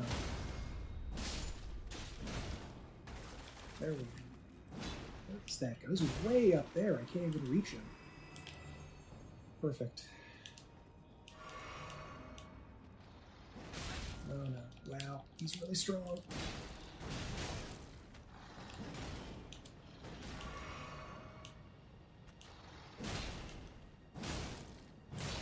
a skeleton can breathe fire, but whatever. I do really like the skeleton designs here. The skeleton beastmen, they're really cool looking. Ooh, hello. Ooh, wait a minute. You know what? I forgot about the Godskin Duo.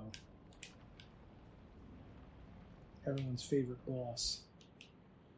We'll end the video there instead.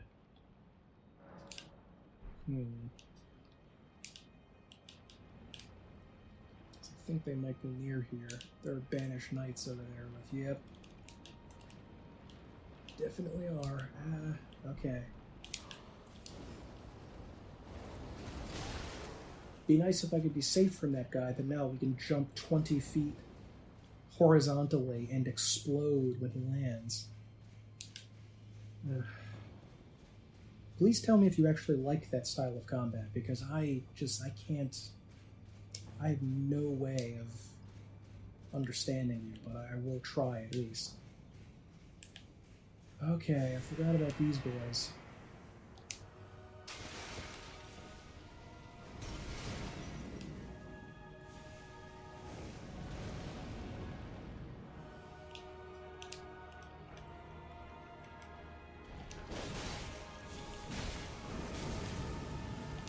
Ow.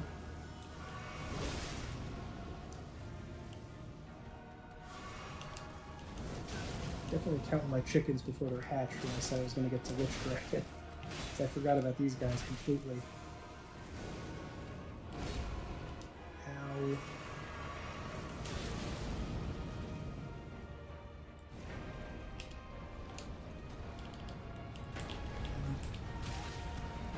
You chubby bastard.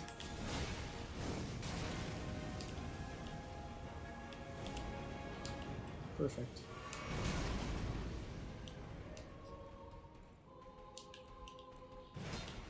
Oh, come on. That is fucking ridiculous.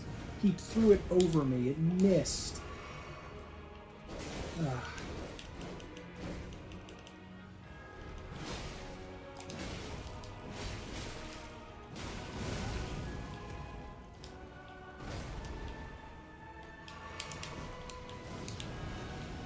damn, I can't even kill one of these guys. Dead. Perfect.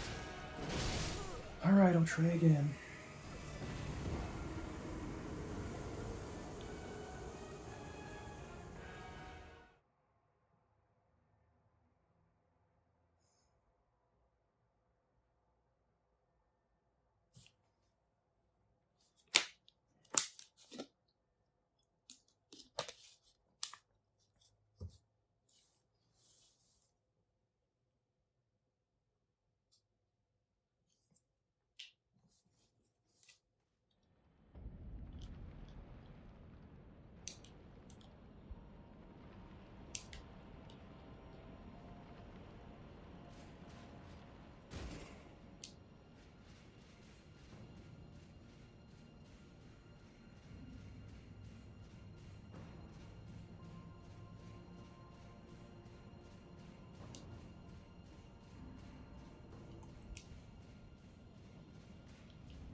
Alright, let's try again.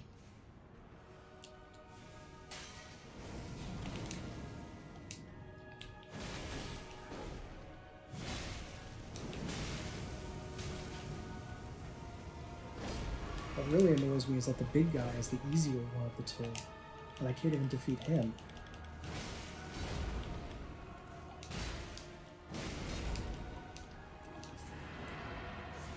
I think I should just run.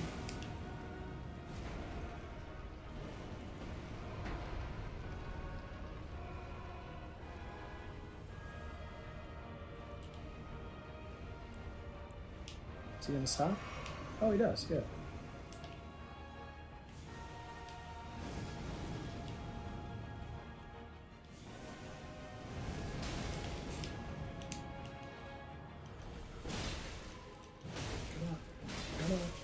Come on.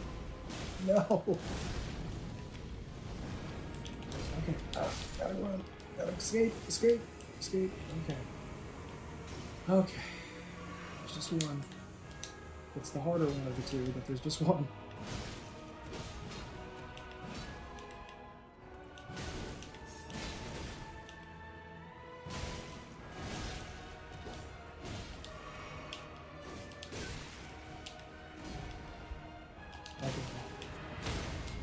Yes! Oh, I got a crit. Thank you, Lord.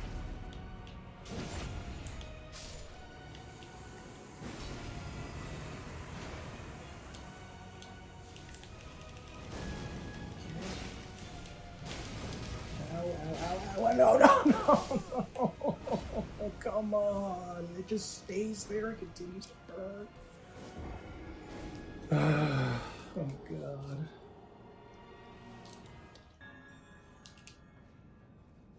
Alright. Round 3.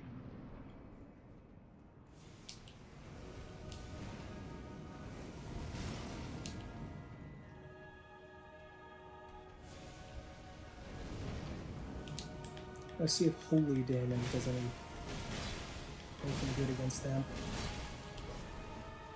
Because they seem pretty unholy, but they're literally wearing the skin of gods.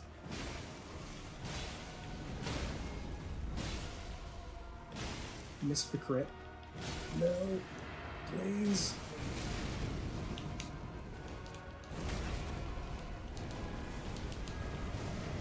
Oh, God damn it.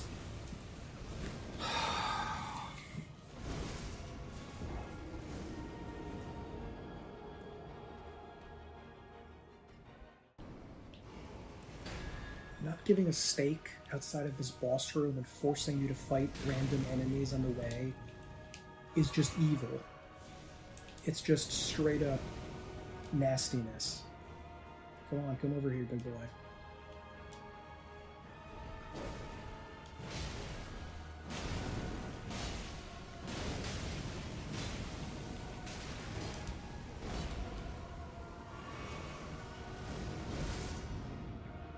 Actually, now that I think about it, I don't really know much about the lore of the Godskins.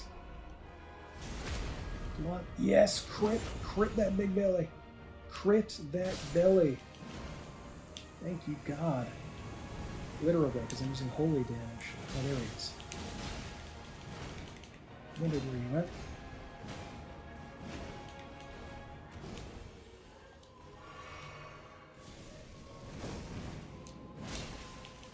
That fireball attack does give you a good ability to dodge into it and get close to them and attack, so that was nice. Oh boy.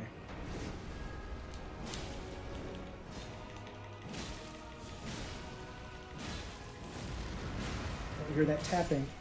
Come on, there we go. Alright, come on, big boy. Come on, big boy. No, not this again. Oh no.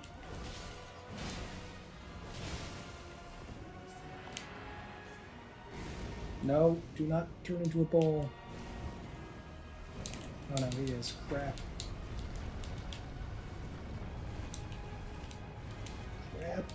Crap. Wait, whoa. Oh, thank God. Did not think that was going to work. Well, here we are.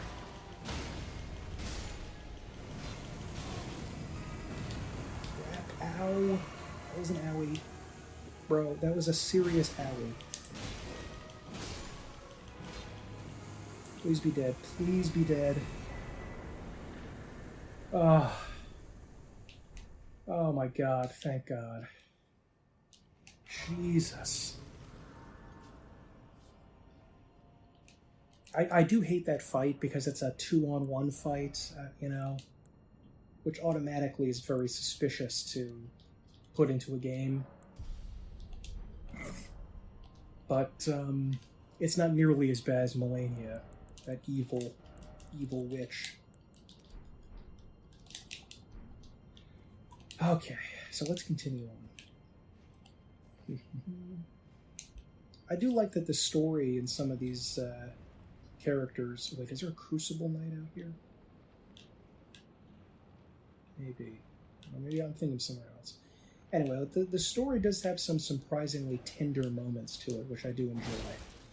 Like when we find out that apparently in some cut content, Radon had a pet cat, which is really sweet that he did. And, you know, obviously he has like that giant lion thing that's hanging around his castle, which is pretty cool. And, but apparently he had a long-tailed cat as a pet, but why would they cut that? That's so cool.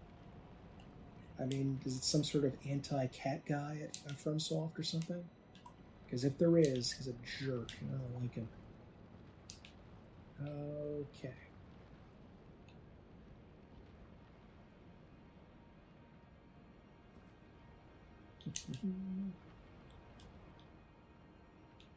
And I do enjoy the melancholy of Roderica, the spirit tuner, and her sad story with Hugh.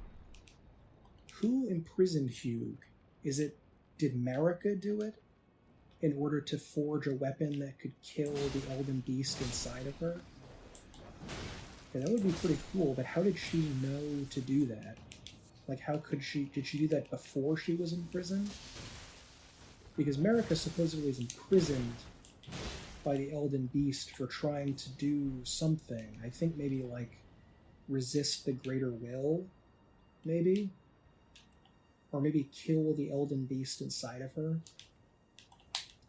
And she's in, like, a cruciform shape in the when we eventually find her inside of the Erd Tree. So it feels, again, more Christian symbolism of her being crucified by this monstrous creature. Okay. I'm also lost right now. I don't remember anywhere about where I have to go to get to Lich Dragon or to Maliketh.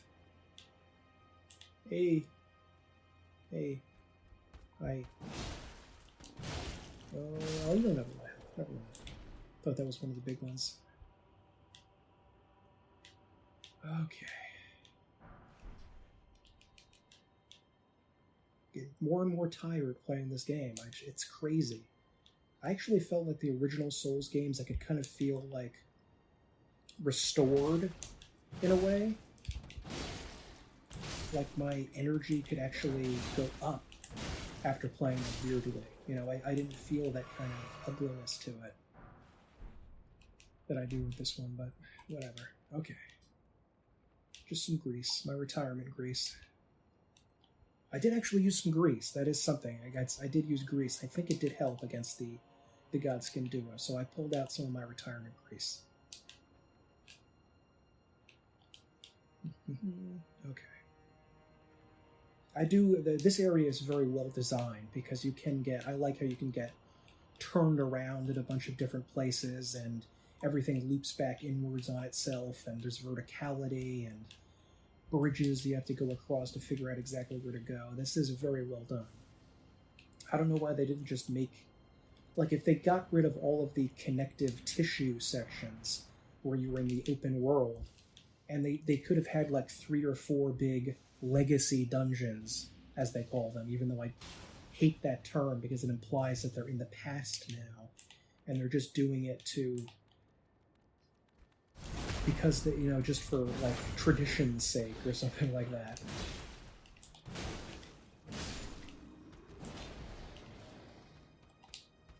Oops.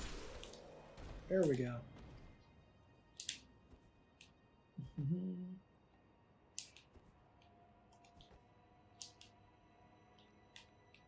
Cool statuary there. I'm not sure what.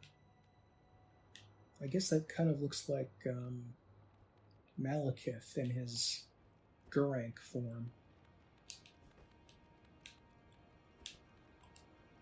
Okay, now, where are we going? This is where the Crucible Knight is, I remember. There he is, I see him. Oh, hey, calm down. Calm down, bro.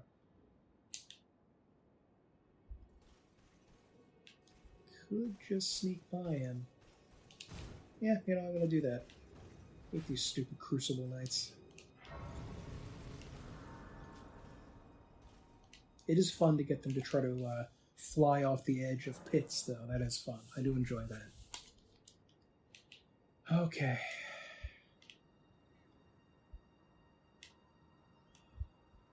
Alright. There are birds here. I remember that.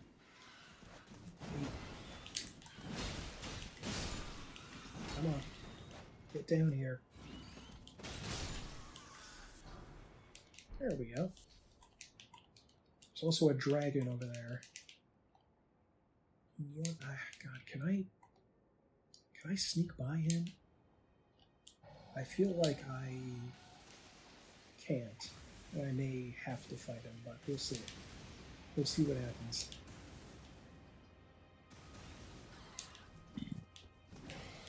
Oh god. Oh. Die? There we go.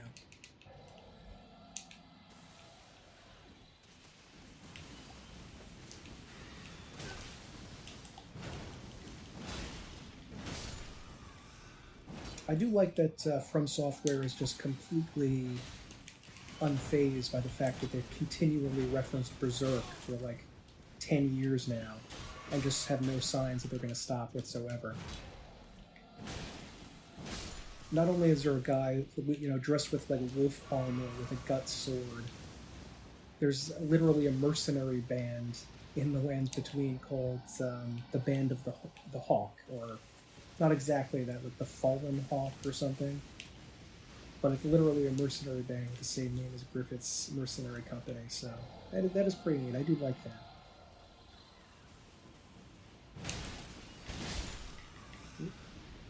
Yep. No. Birds, stop. I was going to praise these birds a second ago. It was cool, but I guess I will, even though they're obnoxious and close to killing me. Okay, now. Oh my god, there's another one?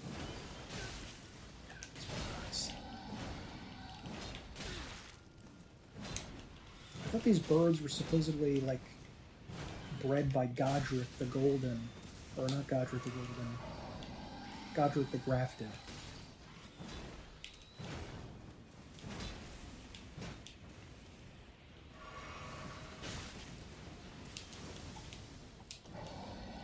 Let's see if I can just run.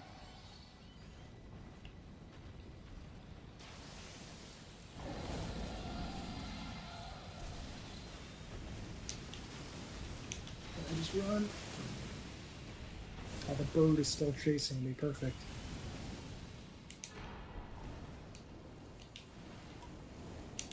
Okay, ancient dragon smithing stone. Running out of flasks. Perfect.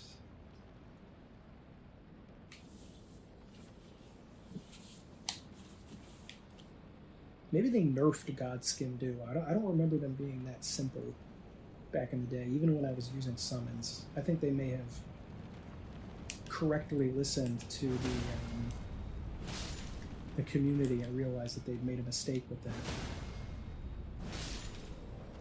Just in case these guys wake up.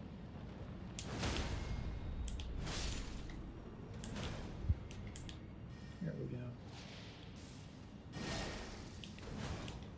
There are also some really big beast guys coming up, like undead beast ones that are really hard to kill, I think.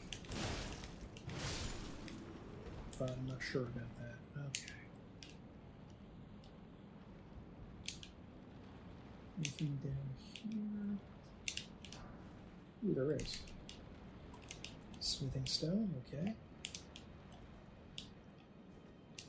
Let's just check over. Oh, good. Platforming. This is cool looking. It's just very, very dangerous. Here we go. Now, is this where we get to... No, this is not where we get to Lich... Not Lich Dragon. This is Placiduax, not Lich... What have I should say Lich Dragon this whole time. And someone's probably getting very angry and frustrated with me every time I say it. Not Lich Dragon. That was another guy. This is Placidusax.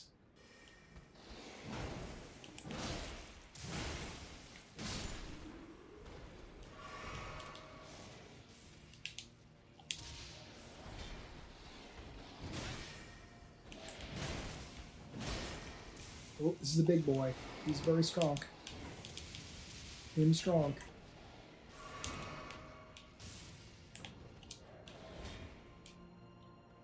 Okay. Where does this go? Hopefully to a grace. Oh wait, does this go back up to the bird area, I guess?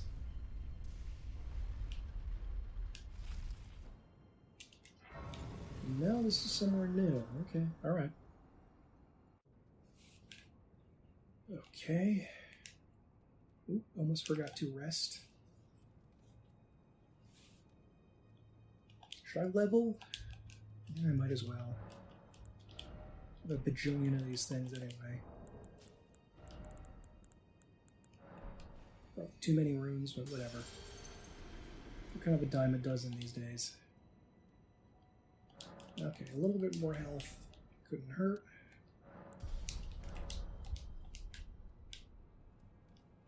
Okay. Oh, this might actually be Maliketh. That's a Okay, maybe I'll show you Maliketh a little bit, but I don't think I'm ready to take him on just yet.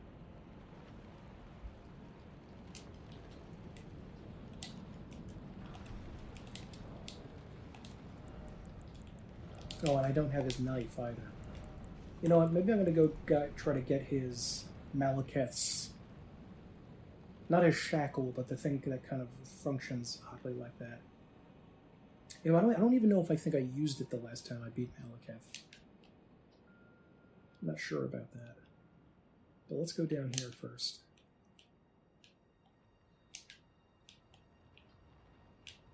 Okay. We can fight Bernal again. Now that I think about it, will Bernal... Oh yeah, I guess he won't show up in the Volcano Manor again if we kill him here. There we go.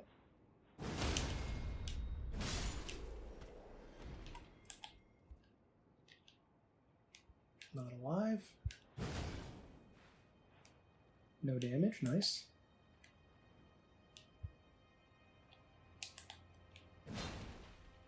I feel like some of these guys are going to come alive when Bernal attacks. Seems almost guaranteed.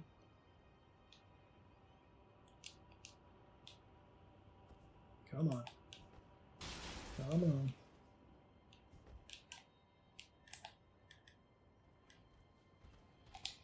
Damn it! Oh my god.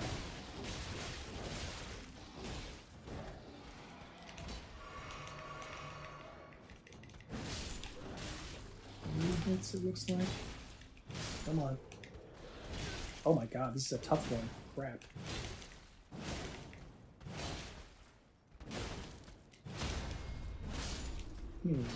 Where's Bernal? Do I have to complete the...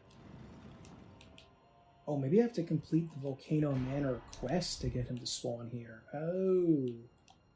Okay. Maybe I have to kill Rickard to get him to spawn here. And I have not done basically any Volcano Manor stuff except for, like, the outside. So, okie dokie. I think I'm going to... Don't know what I'm going to do. I guess... Can we fight Maliketh without having killed Rickard? Do we have to do that? I don't know. Ooh. There's the Crucible Knight down there.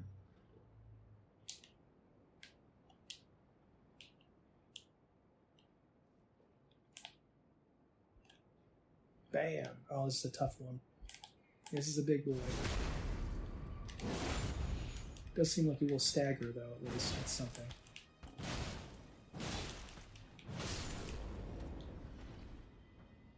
Okay.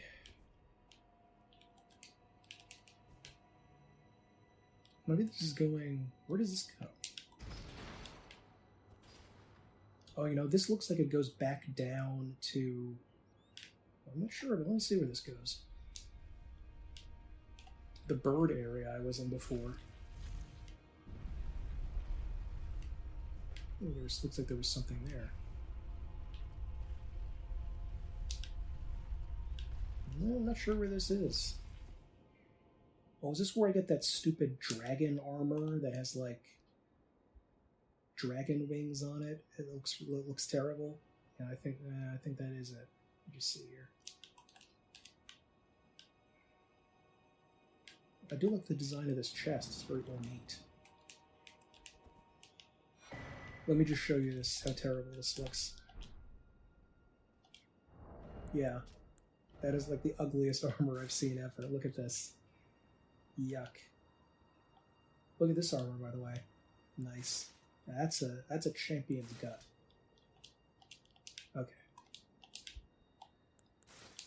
So... I guess I'm going to try to see if I can fight Maliketh. But no, I could not jump off there, apparently.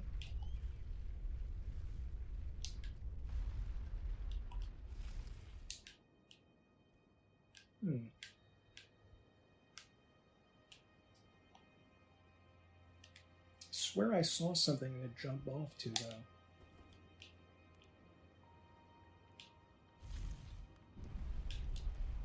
Oh, that's where this is. This is where the bird guys are. Perfect. Okay, I just want to... There we go. That looks like death. Now, where do I want to go? Dragon Temple Rooftop. Think this is the one I want?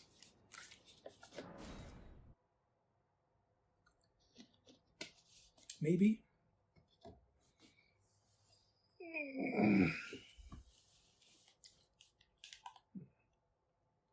Let's just see if I can get in there.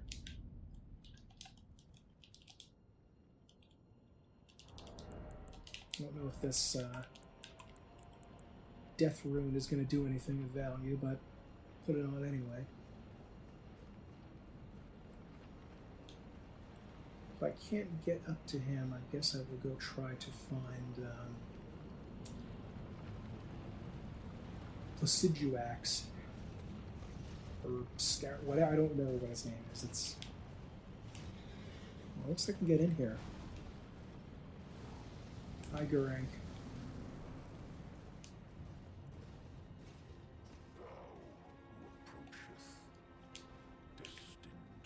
I will not have it stolen from me again. Apparently there's a lore change if you bring him all of the death root. He says, like, I can't restore the Golden Order or something like that. So why was the God of Death like part of the Golden Order? You'd think those two things would be opposed to one another, but apparently not. And another question I have is, if America was turning against the Golden Order that she essentially founded in order to fight the Elden Beast, why would the Night of the Black Knives happen? Because doesn't that suggest that Ronnie and Malenia and Marika were on the same page about the Elden Beast? But is it because they all wanted to become the new god that they were at odds, but they all agreed that they wanted to destroy the beast? I do have to point this out again. Why are throwing rocks at people part of the god of death? Like, what does that have to do with the death god? Like hucking rocks at people. It doesn't feel like you're not like throwing bones or something. You're just like picking up rocks at the ground and hucking them at people. Oh, death. It's a cool hand there. Become my blade. Once more. The Cincadia. which I never used. I got it every game, never used it.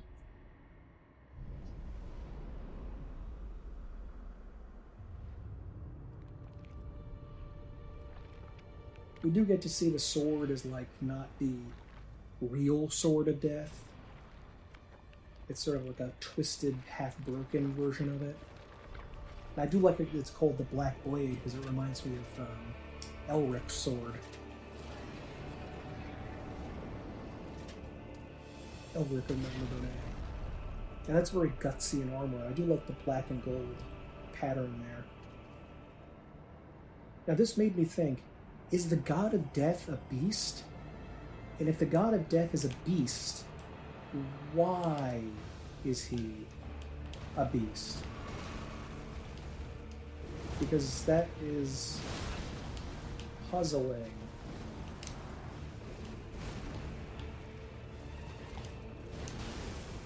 Whoop. Instant death. Perfect.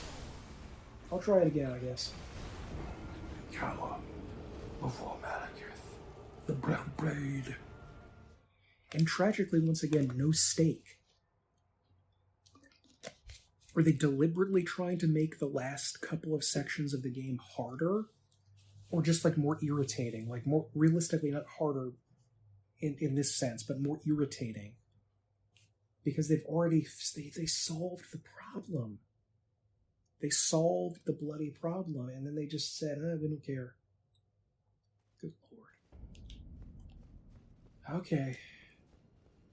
Once more into the breach. I don't think that god of death pustule is doing anything. I don't think that works against destined death, only against death blight. Oh.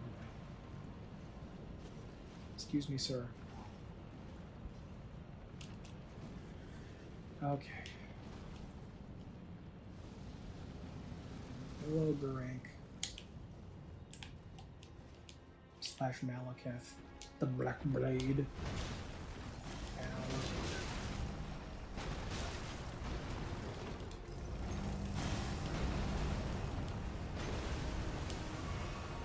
Bro, don't throw rocks at me. That's so uncool.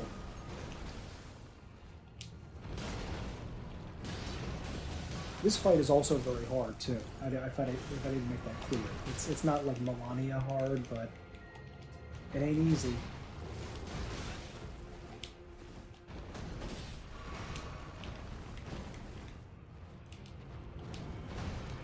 There is something you can do in the game to increase your health called a rune arc, which sort of functions like an ember did in Dark Souls 3. But because they're a consumable resource and they're rare, I hardly ever actually end up using them. Ow. Ow. Didn't even make it to the second rank this time. Okay. I wonder again if holy damage would be good against him.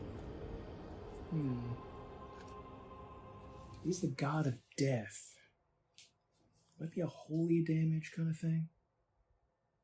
I'll also show you how the rune arc works, just to show it off. Because it, well, the rune arc doesn't increase your health automatically, but it activates a great rune. And some of the great runes will greatly increase your health, or health and stamina and so forth. And I'll just use it here. So there we go, that's pretty good.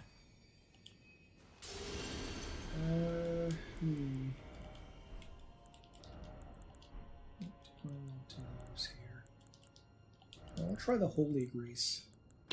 My retirement grease! No! Extends spell effect duration. Raises holy attack. Yeah. I don't know if there's really that much there.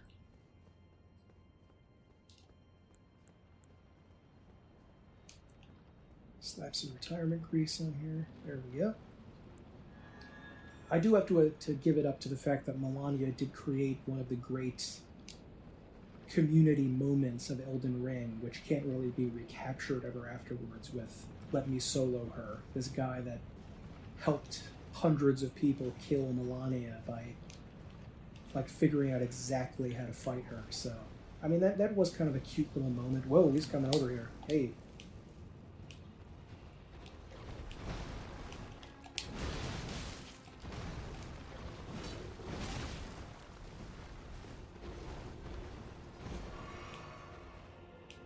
Whoop. Range is not good there. That was not good.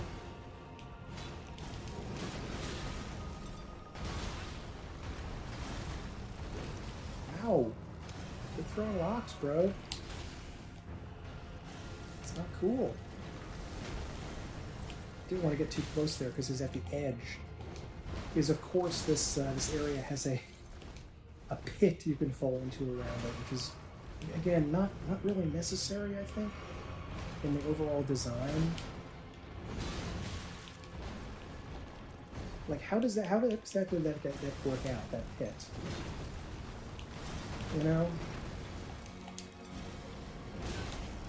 Like when they were designing this, they had to intentionally do that. Say like, well, we want like a big gaping maw that you can fall into at the edge of the arena if you're not careful.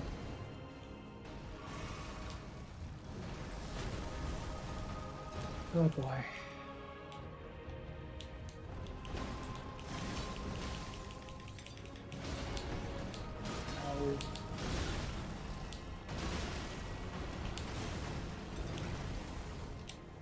Oop, in phase 2 again.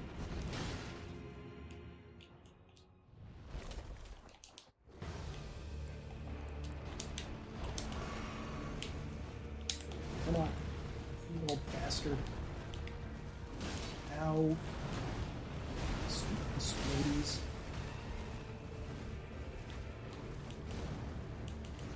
Ooh, yeah, I think this holy damage is actually doing good against him. Ow. Oh. And look at that! That's another flipping question I have. He has waterfall dance. That was clearly based on waterfall dance, right? Am I wrong about that?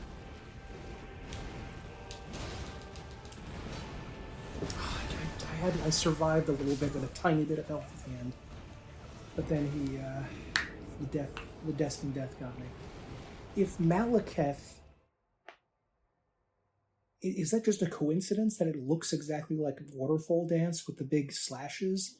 Because if it isn't, then what is his relation to Malenia? Because Malenia, I thought, learned Waterfall Dance from some obscure sword teacher or something like that, but did Maliketh also learn it from this person, or... I'm gonna take off these Death Blight things. They're not doing anything. Just gonna replace this with something else. HP. Increases maximum stamina.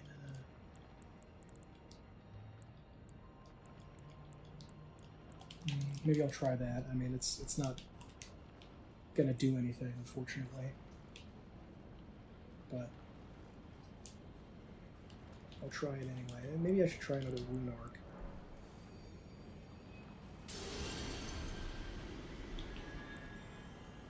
Okay. Golden Axe. I just thought of that. Tell me if you've played the Golden Axe games on the Sega Genesis.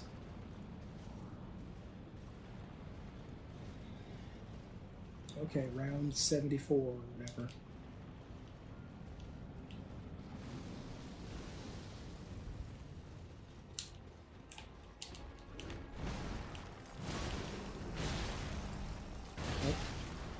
I really should have dodged there, but I got greedy.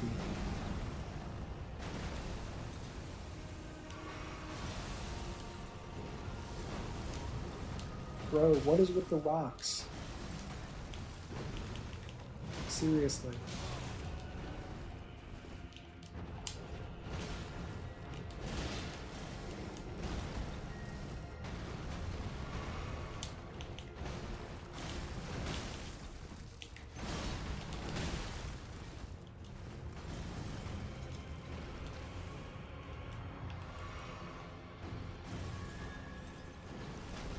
Use so many flasks just on the first stage, jeez.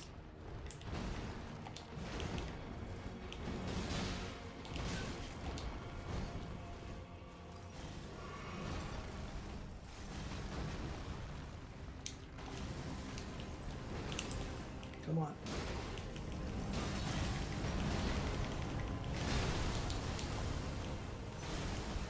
Darn. Sort of scuttles like a crab, doesn't it? There we go. I say there we go like that's a good thing, but getting to the next phase isn't like good exactly. It's disturbing.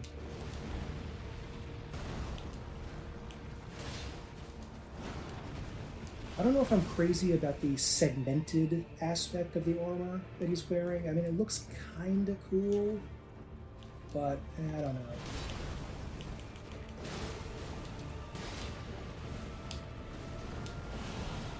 Tell me that's not Waterfall Dance. Whoa, I don't know where he is. Okay, okay. I lost sight of him for a second there.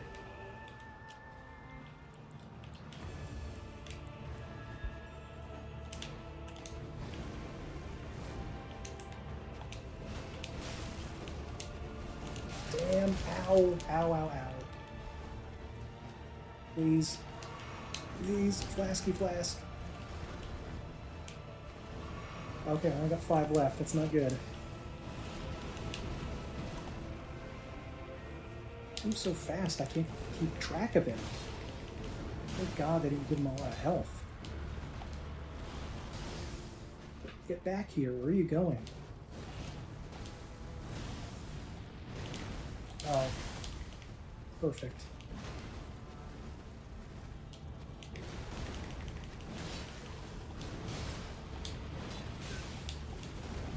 Ow.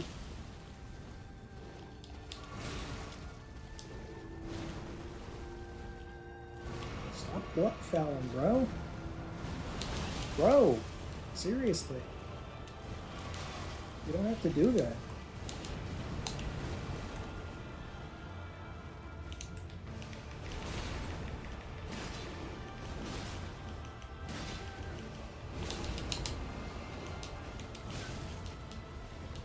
Ah! So close. Oh, that was close. Just another couple slaps, and I think I would have had him.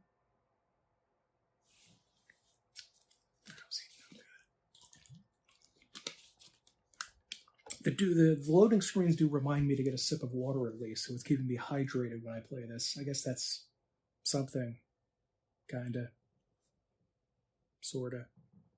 A little bit. Okay.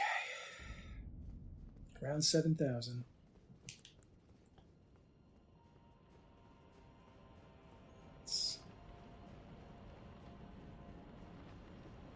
Maybe the Great Axe isn't as great a weapon as its name would suggest. Okay. I do love this. This reminds me a lot of Lord Gwyn's final, like, Colosseum entrance area.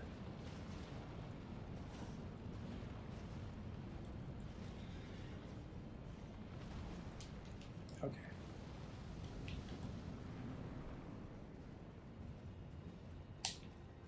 It is kind of neat that you can, like, move very slowly and deliberately, but then suddenly do a rush.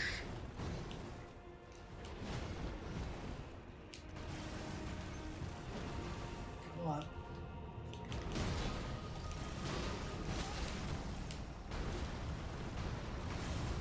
I was too close to Flask there, but I got away with it anyway.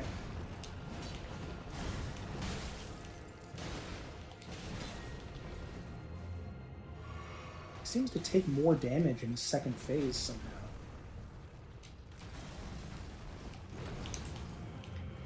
Come on. Ow.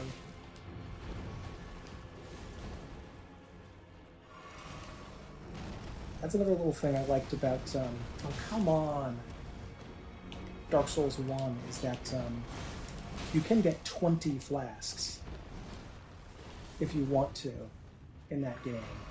So, the game provided you... Oh, I'm doing terrible this round.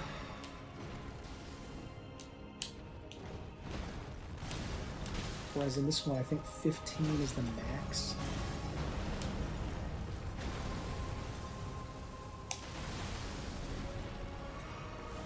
Even if I get into the second phase, I don't have enough flasks for it. Oh, come on! There's no way his moving that thing back, his arm backwards like that, caused me to miss. It's ridiculous.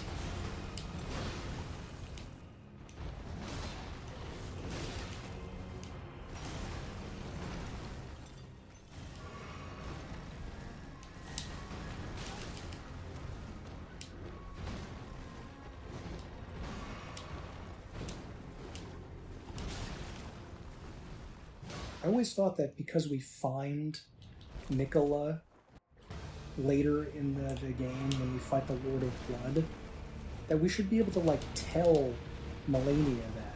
You know, it's like, hey, we found your bro.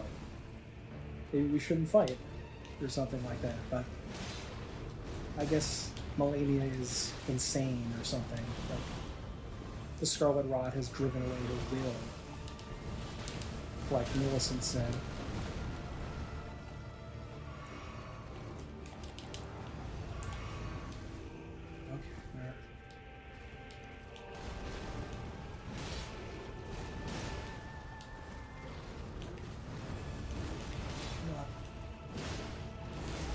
What is that little roar thing? Ow, ow, ow, ow.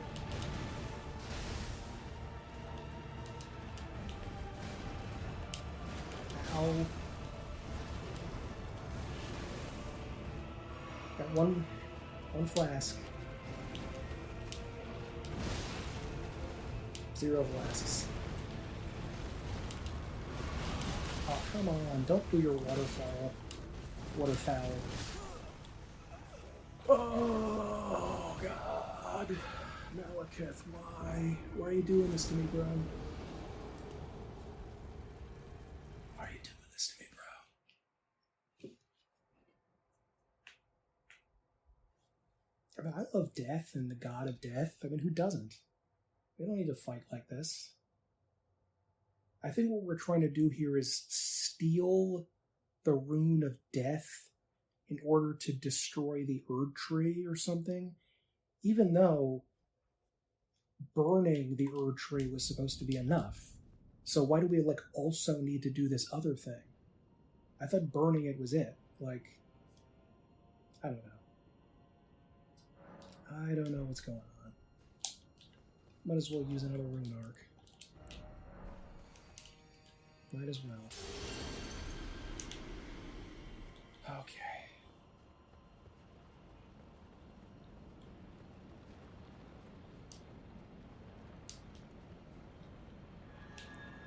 Alright, let's get in there. I think I just have to do really well in the first phase, and then I'm gonna be like, not okay, but I'll be much more comfortable in the second phase. Because I think he gives you a lot of more opportunities to hit him in the second phase. Because this guy, he's much more maneuverable and fast. You see the fireball back there? Oh my god, really? Actually, he might be more dangerous in this phase, if I'm being honest.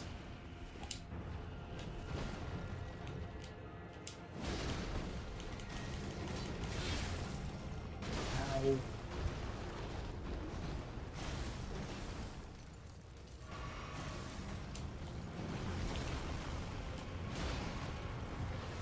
My grease already went off.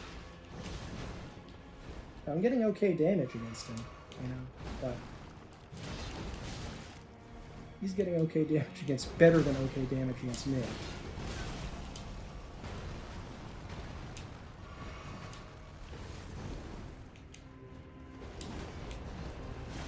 Damn.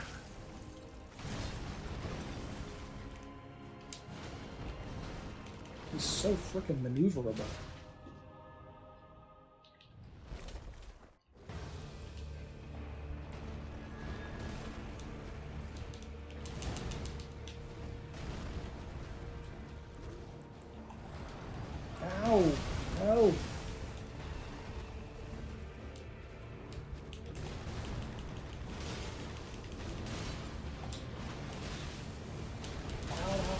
waterfall. No.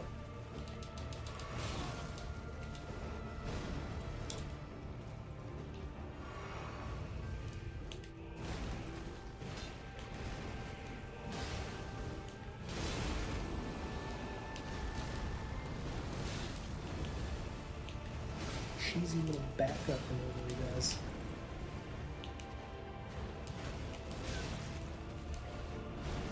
I just don't seem to be able to get running attacks on him. Crap. Oh, did I roll through there? I might have rolled through that explosion. Damn it! Jesus.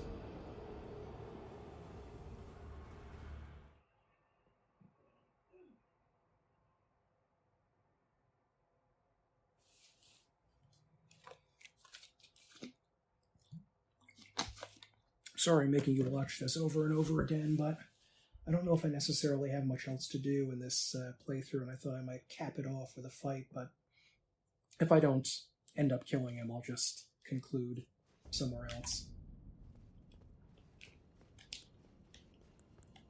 Okay, I'm running out of grease. Good. Perfect.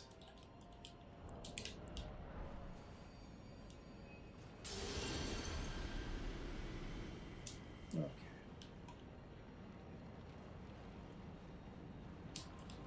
If I had to give my favorite boss fight of the entire game,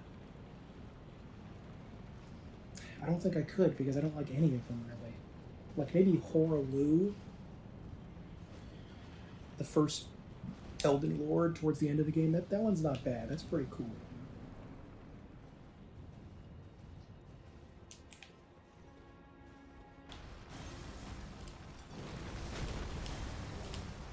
Ow.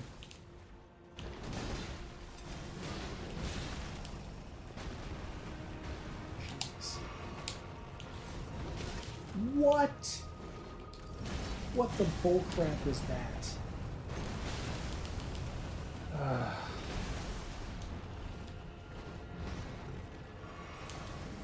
I should not have been hit by that.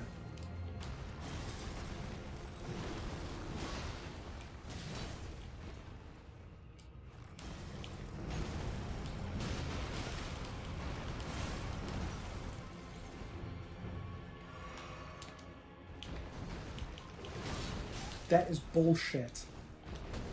That stupid thing goes in a big arc. Jeez.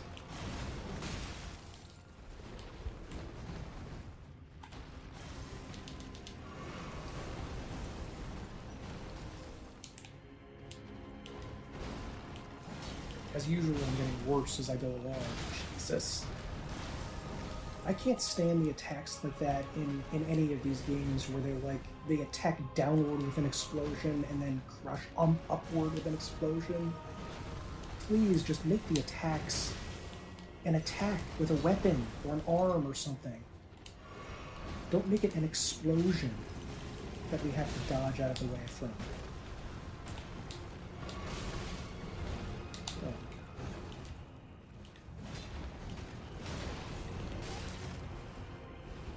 I'm just gonna die. I can't even... This was just all terrible right from the beginning. These games do give you some insight into how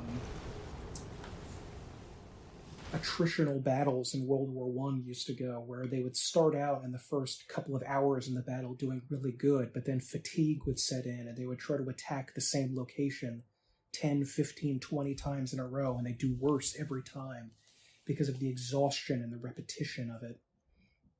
So it does give you some insight into history, at least. Oh, boy.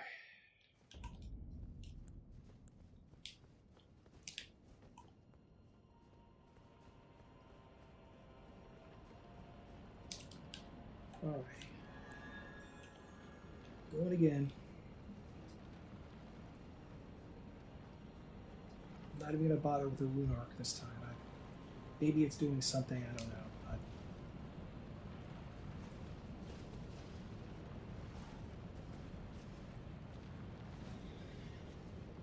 Alright.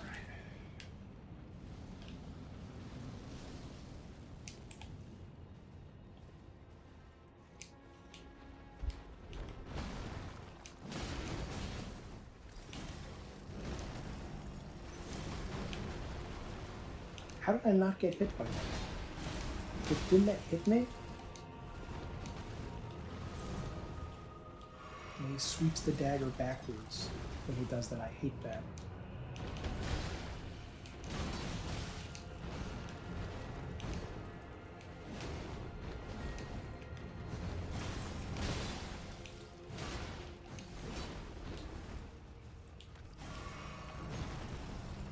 Really, everything that I have to hope for is just trying to luck out and hope he attacks with the dagger instead of the his magic attacks, because magic attacks are a lot harder to dodge than the standard dagger things.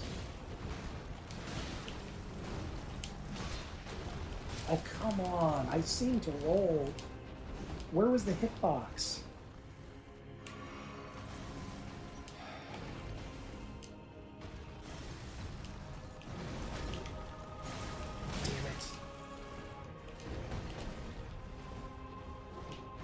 I like the second phase more than the first one.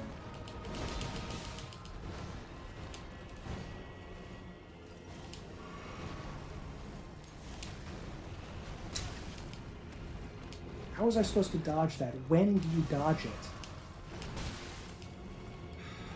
Jesus. Maybe I just have to stay really close to him, but he dashes around so much, it's really hard to do.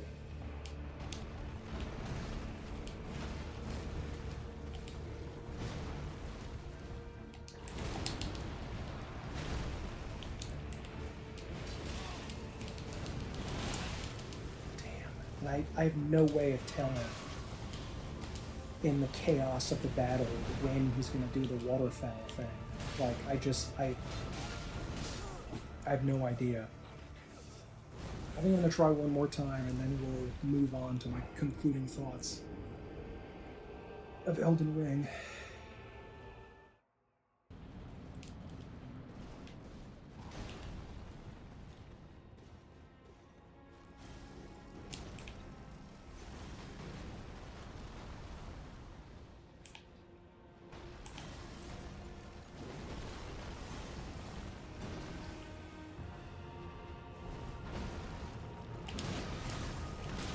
Okay, last attempt.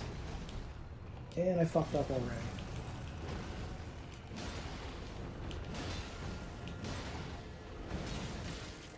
Maybe you have to use the pillars to get him, like, distracted.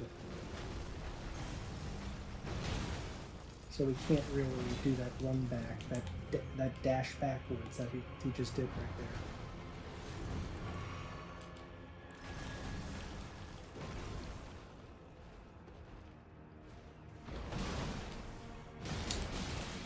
I take it the rocks are all just physical damage, so that's good at least. I guess I could try to block it with a shield, but he just seems so ferocious that it wouldn't work really. Oh, come on! I should have hit there.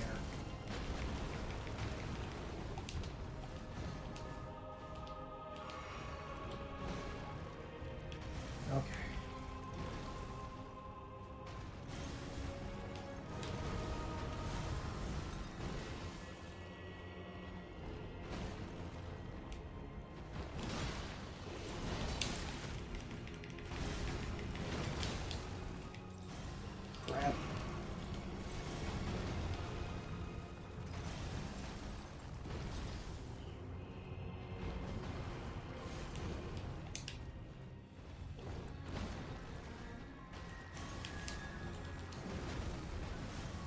Alrighty.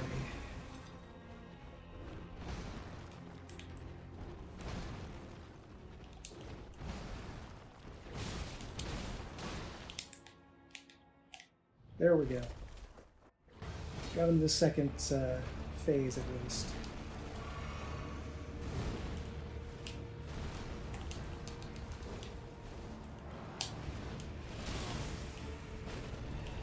Ow, don't know where he is. Damn it! Alright, well, I'm gonna cut to another area and give you my final thoughts. Okay, Elden Ring. Final thoughts. Is it a masterpiece? Probably. Is it a magnificent game? Definitely. Game of the year? Absolutely. Did I have a lot of fun playing with it? Heck yeah. I mean, I played several playthroughs over the past couple of years. I had over 100 hours in the original playthrough of the game. And, it's incredible in a lot of ways. Unfortunately, it's disastrously bad in a lot of ways. The start of the game is way, way better than the end. The conclusion to the game is so poorly balanced and unpleasant that it just leaves this foul taste over everything that I've experienced in the rest of the series. If I were to recommend someone to play this, I may tell them, look, just stop after you reach the capital. Go do Rickard and all that too, go underground and maybe do Ronnie's quest. But after that, everything with the Mountaintops of the Giants, Faram Azula, the Haligtree, Consecrated Snowfield, it's horrible. It's so poorly designed. There are just way, way too much health on enemies. Absurdly huge amounts. To the point where it just is not fun anymore. When I was playing this, I was thinking a lot about minimalism and maximalism in art. Minimalism being using the least amount you have available to provoke the standard feeling, the sensation that you would get from some kind of artistic work. And you can usually see in minimalist paintings where they're just giving you the outlines of what you need in order to experience something and get something across to the viewer. And the original Souls games, the first two in particular, Demon Souls and Dark Souls 1, I think were in some ways very minimalist in how they did things. They used a limited amount of area in order to give you the maximum effort that you can get from that. And I think that's what made them great, or one of the things that made them great. It wasn't the difficulty, as much as even I spoke about the difficulty being an issue, an important factor of the game. It really wasn't that made the game great. It was so many other issues going on with the way the story was told, the style, and just making the most out of what little you had. And I think that unfortunately Elden Ring is just a hideous case of gigantism. There's no other way to say it. It's just something that is ballooned into a kind of comical hugeness that I just did not enjoy. So much of this, I was thinking, something I thought of multiple times while playing this was, does this spark joy? Which is something that an author, a woman, a couple of years ago, wrote a book about living with less and getting rid of possessions, and she began to say that you should just discard any possession that doesn't spark joy in you. And I thought that a lot of this game didn't spark joy. There was just the excessive and repetitive caves and catacombs, the fights that were exhausting rather than thrilling, the repetitive bosses that were boring. I ended up fighting over and over again 3 or 4 times in a row. And especially by the end of the game, the repetitive nature got in the way of me enjoying it. There was no joy being sparked by this experience. Towards the end, it just felt like I have this, I just want to say to other people that I reached the conclusion. I didn't really particularly want to do it. It was just something I felt I had to do if I wanted to tell others I've actually beaten the game. And I hope that inevitably, when there's presumably going to be a second Elden Ring game, or whatever the next Souls series game is, I would really strongly hope that they would somehow learn from this experience and not go in the direction that they did.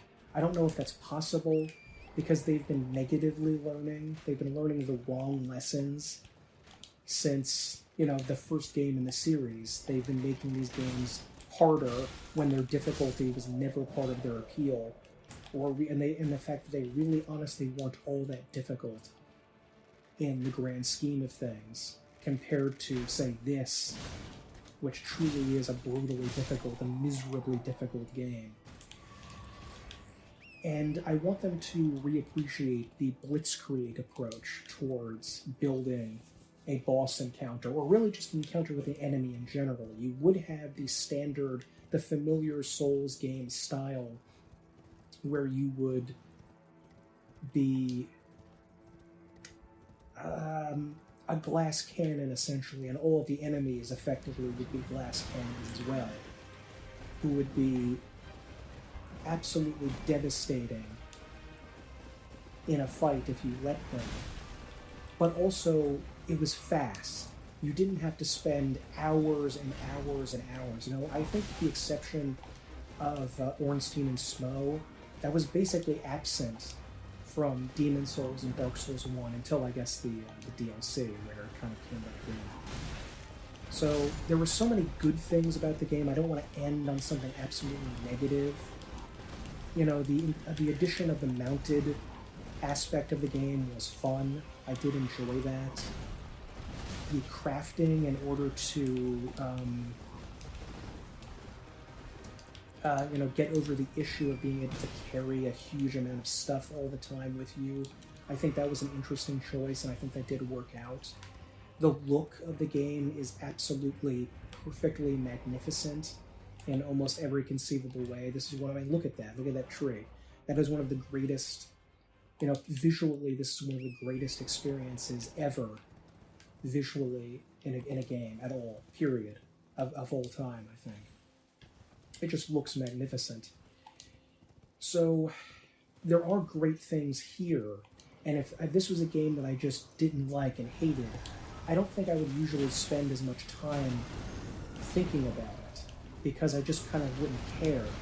But because this game had so many good things, had so many things going in its favor, and they'd worked out correctly how to do so many things in regards to difficulty and combat, at least in my appreciation, in Dark Souls 1. And then when they begin to change it, I feel like I want to speak up.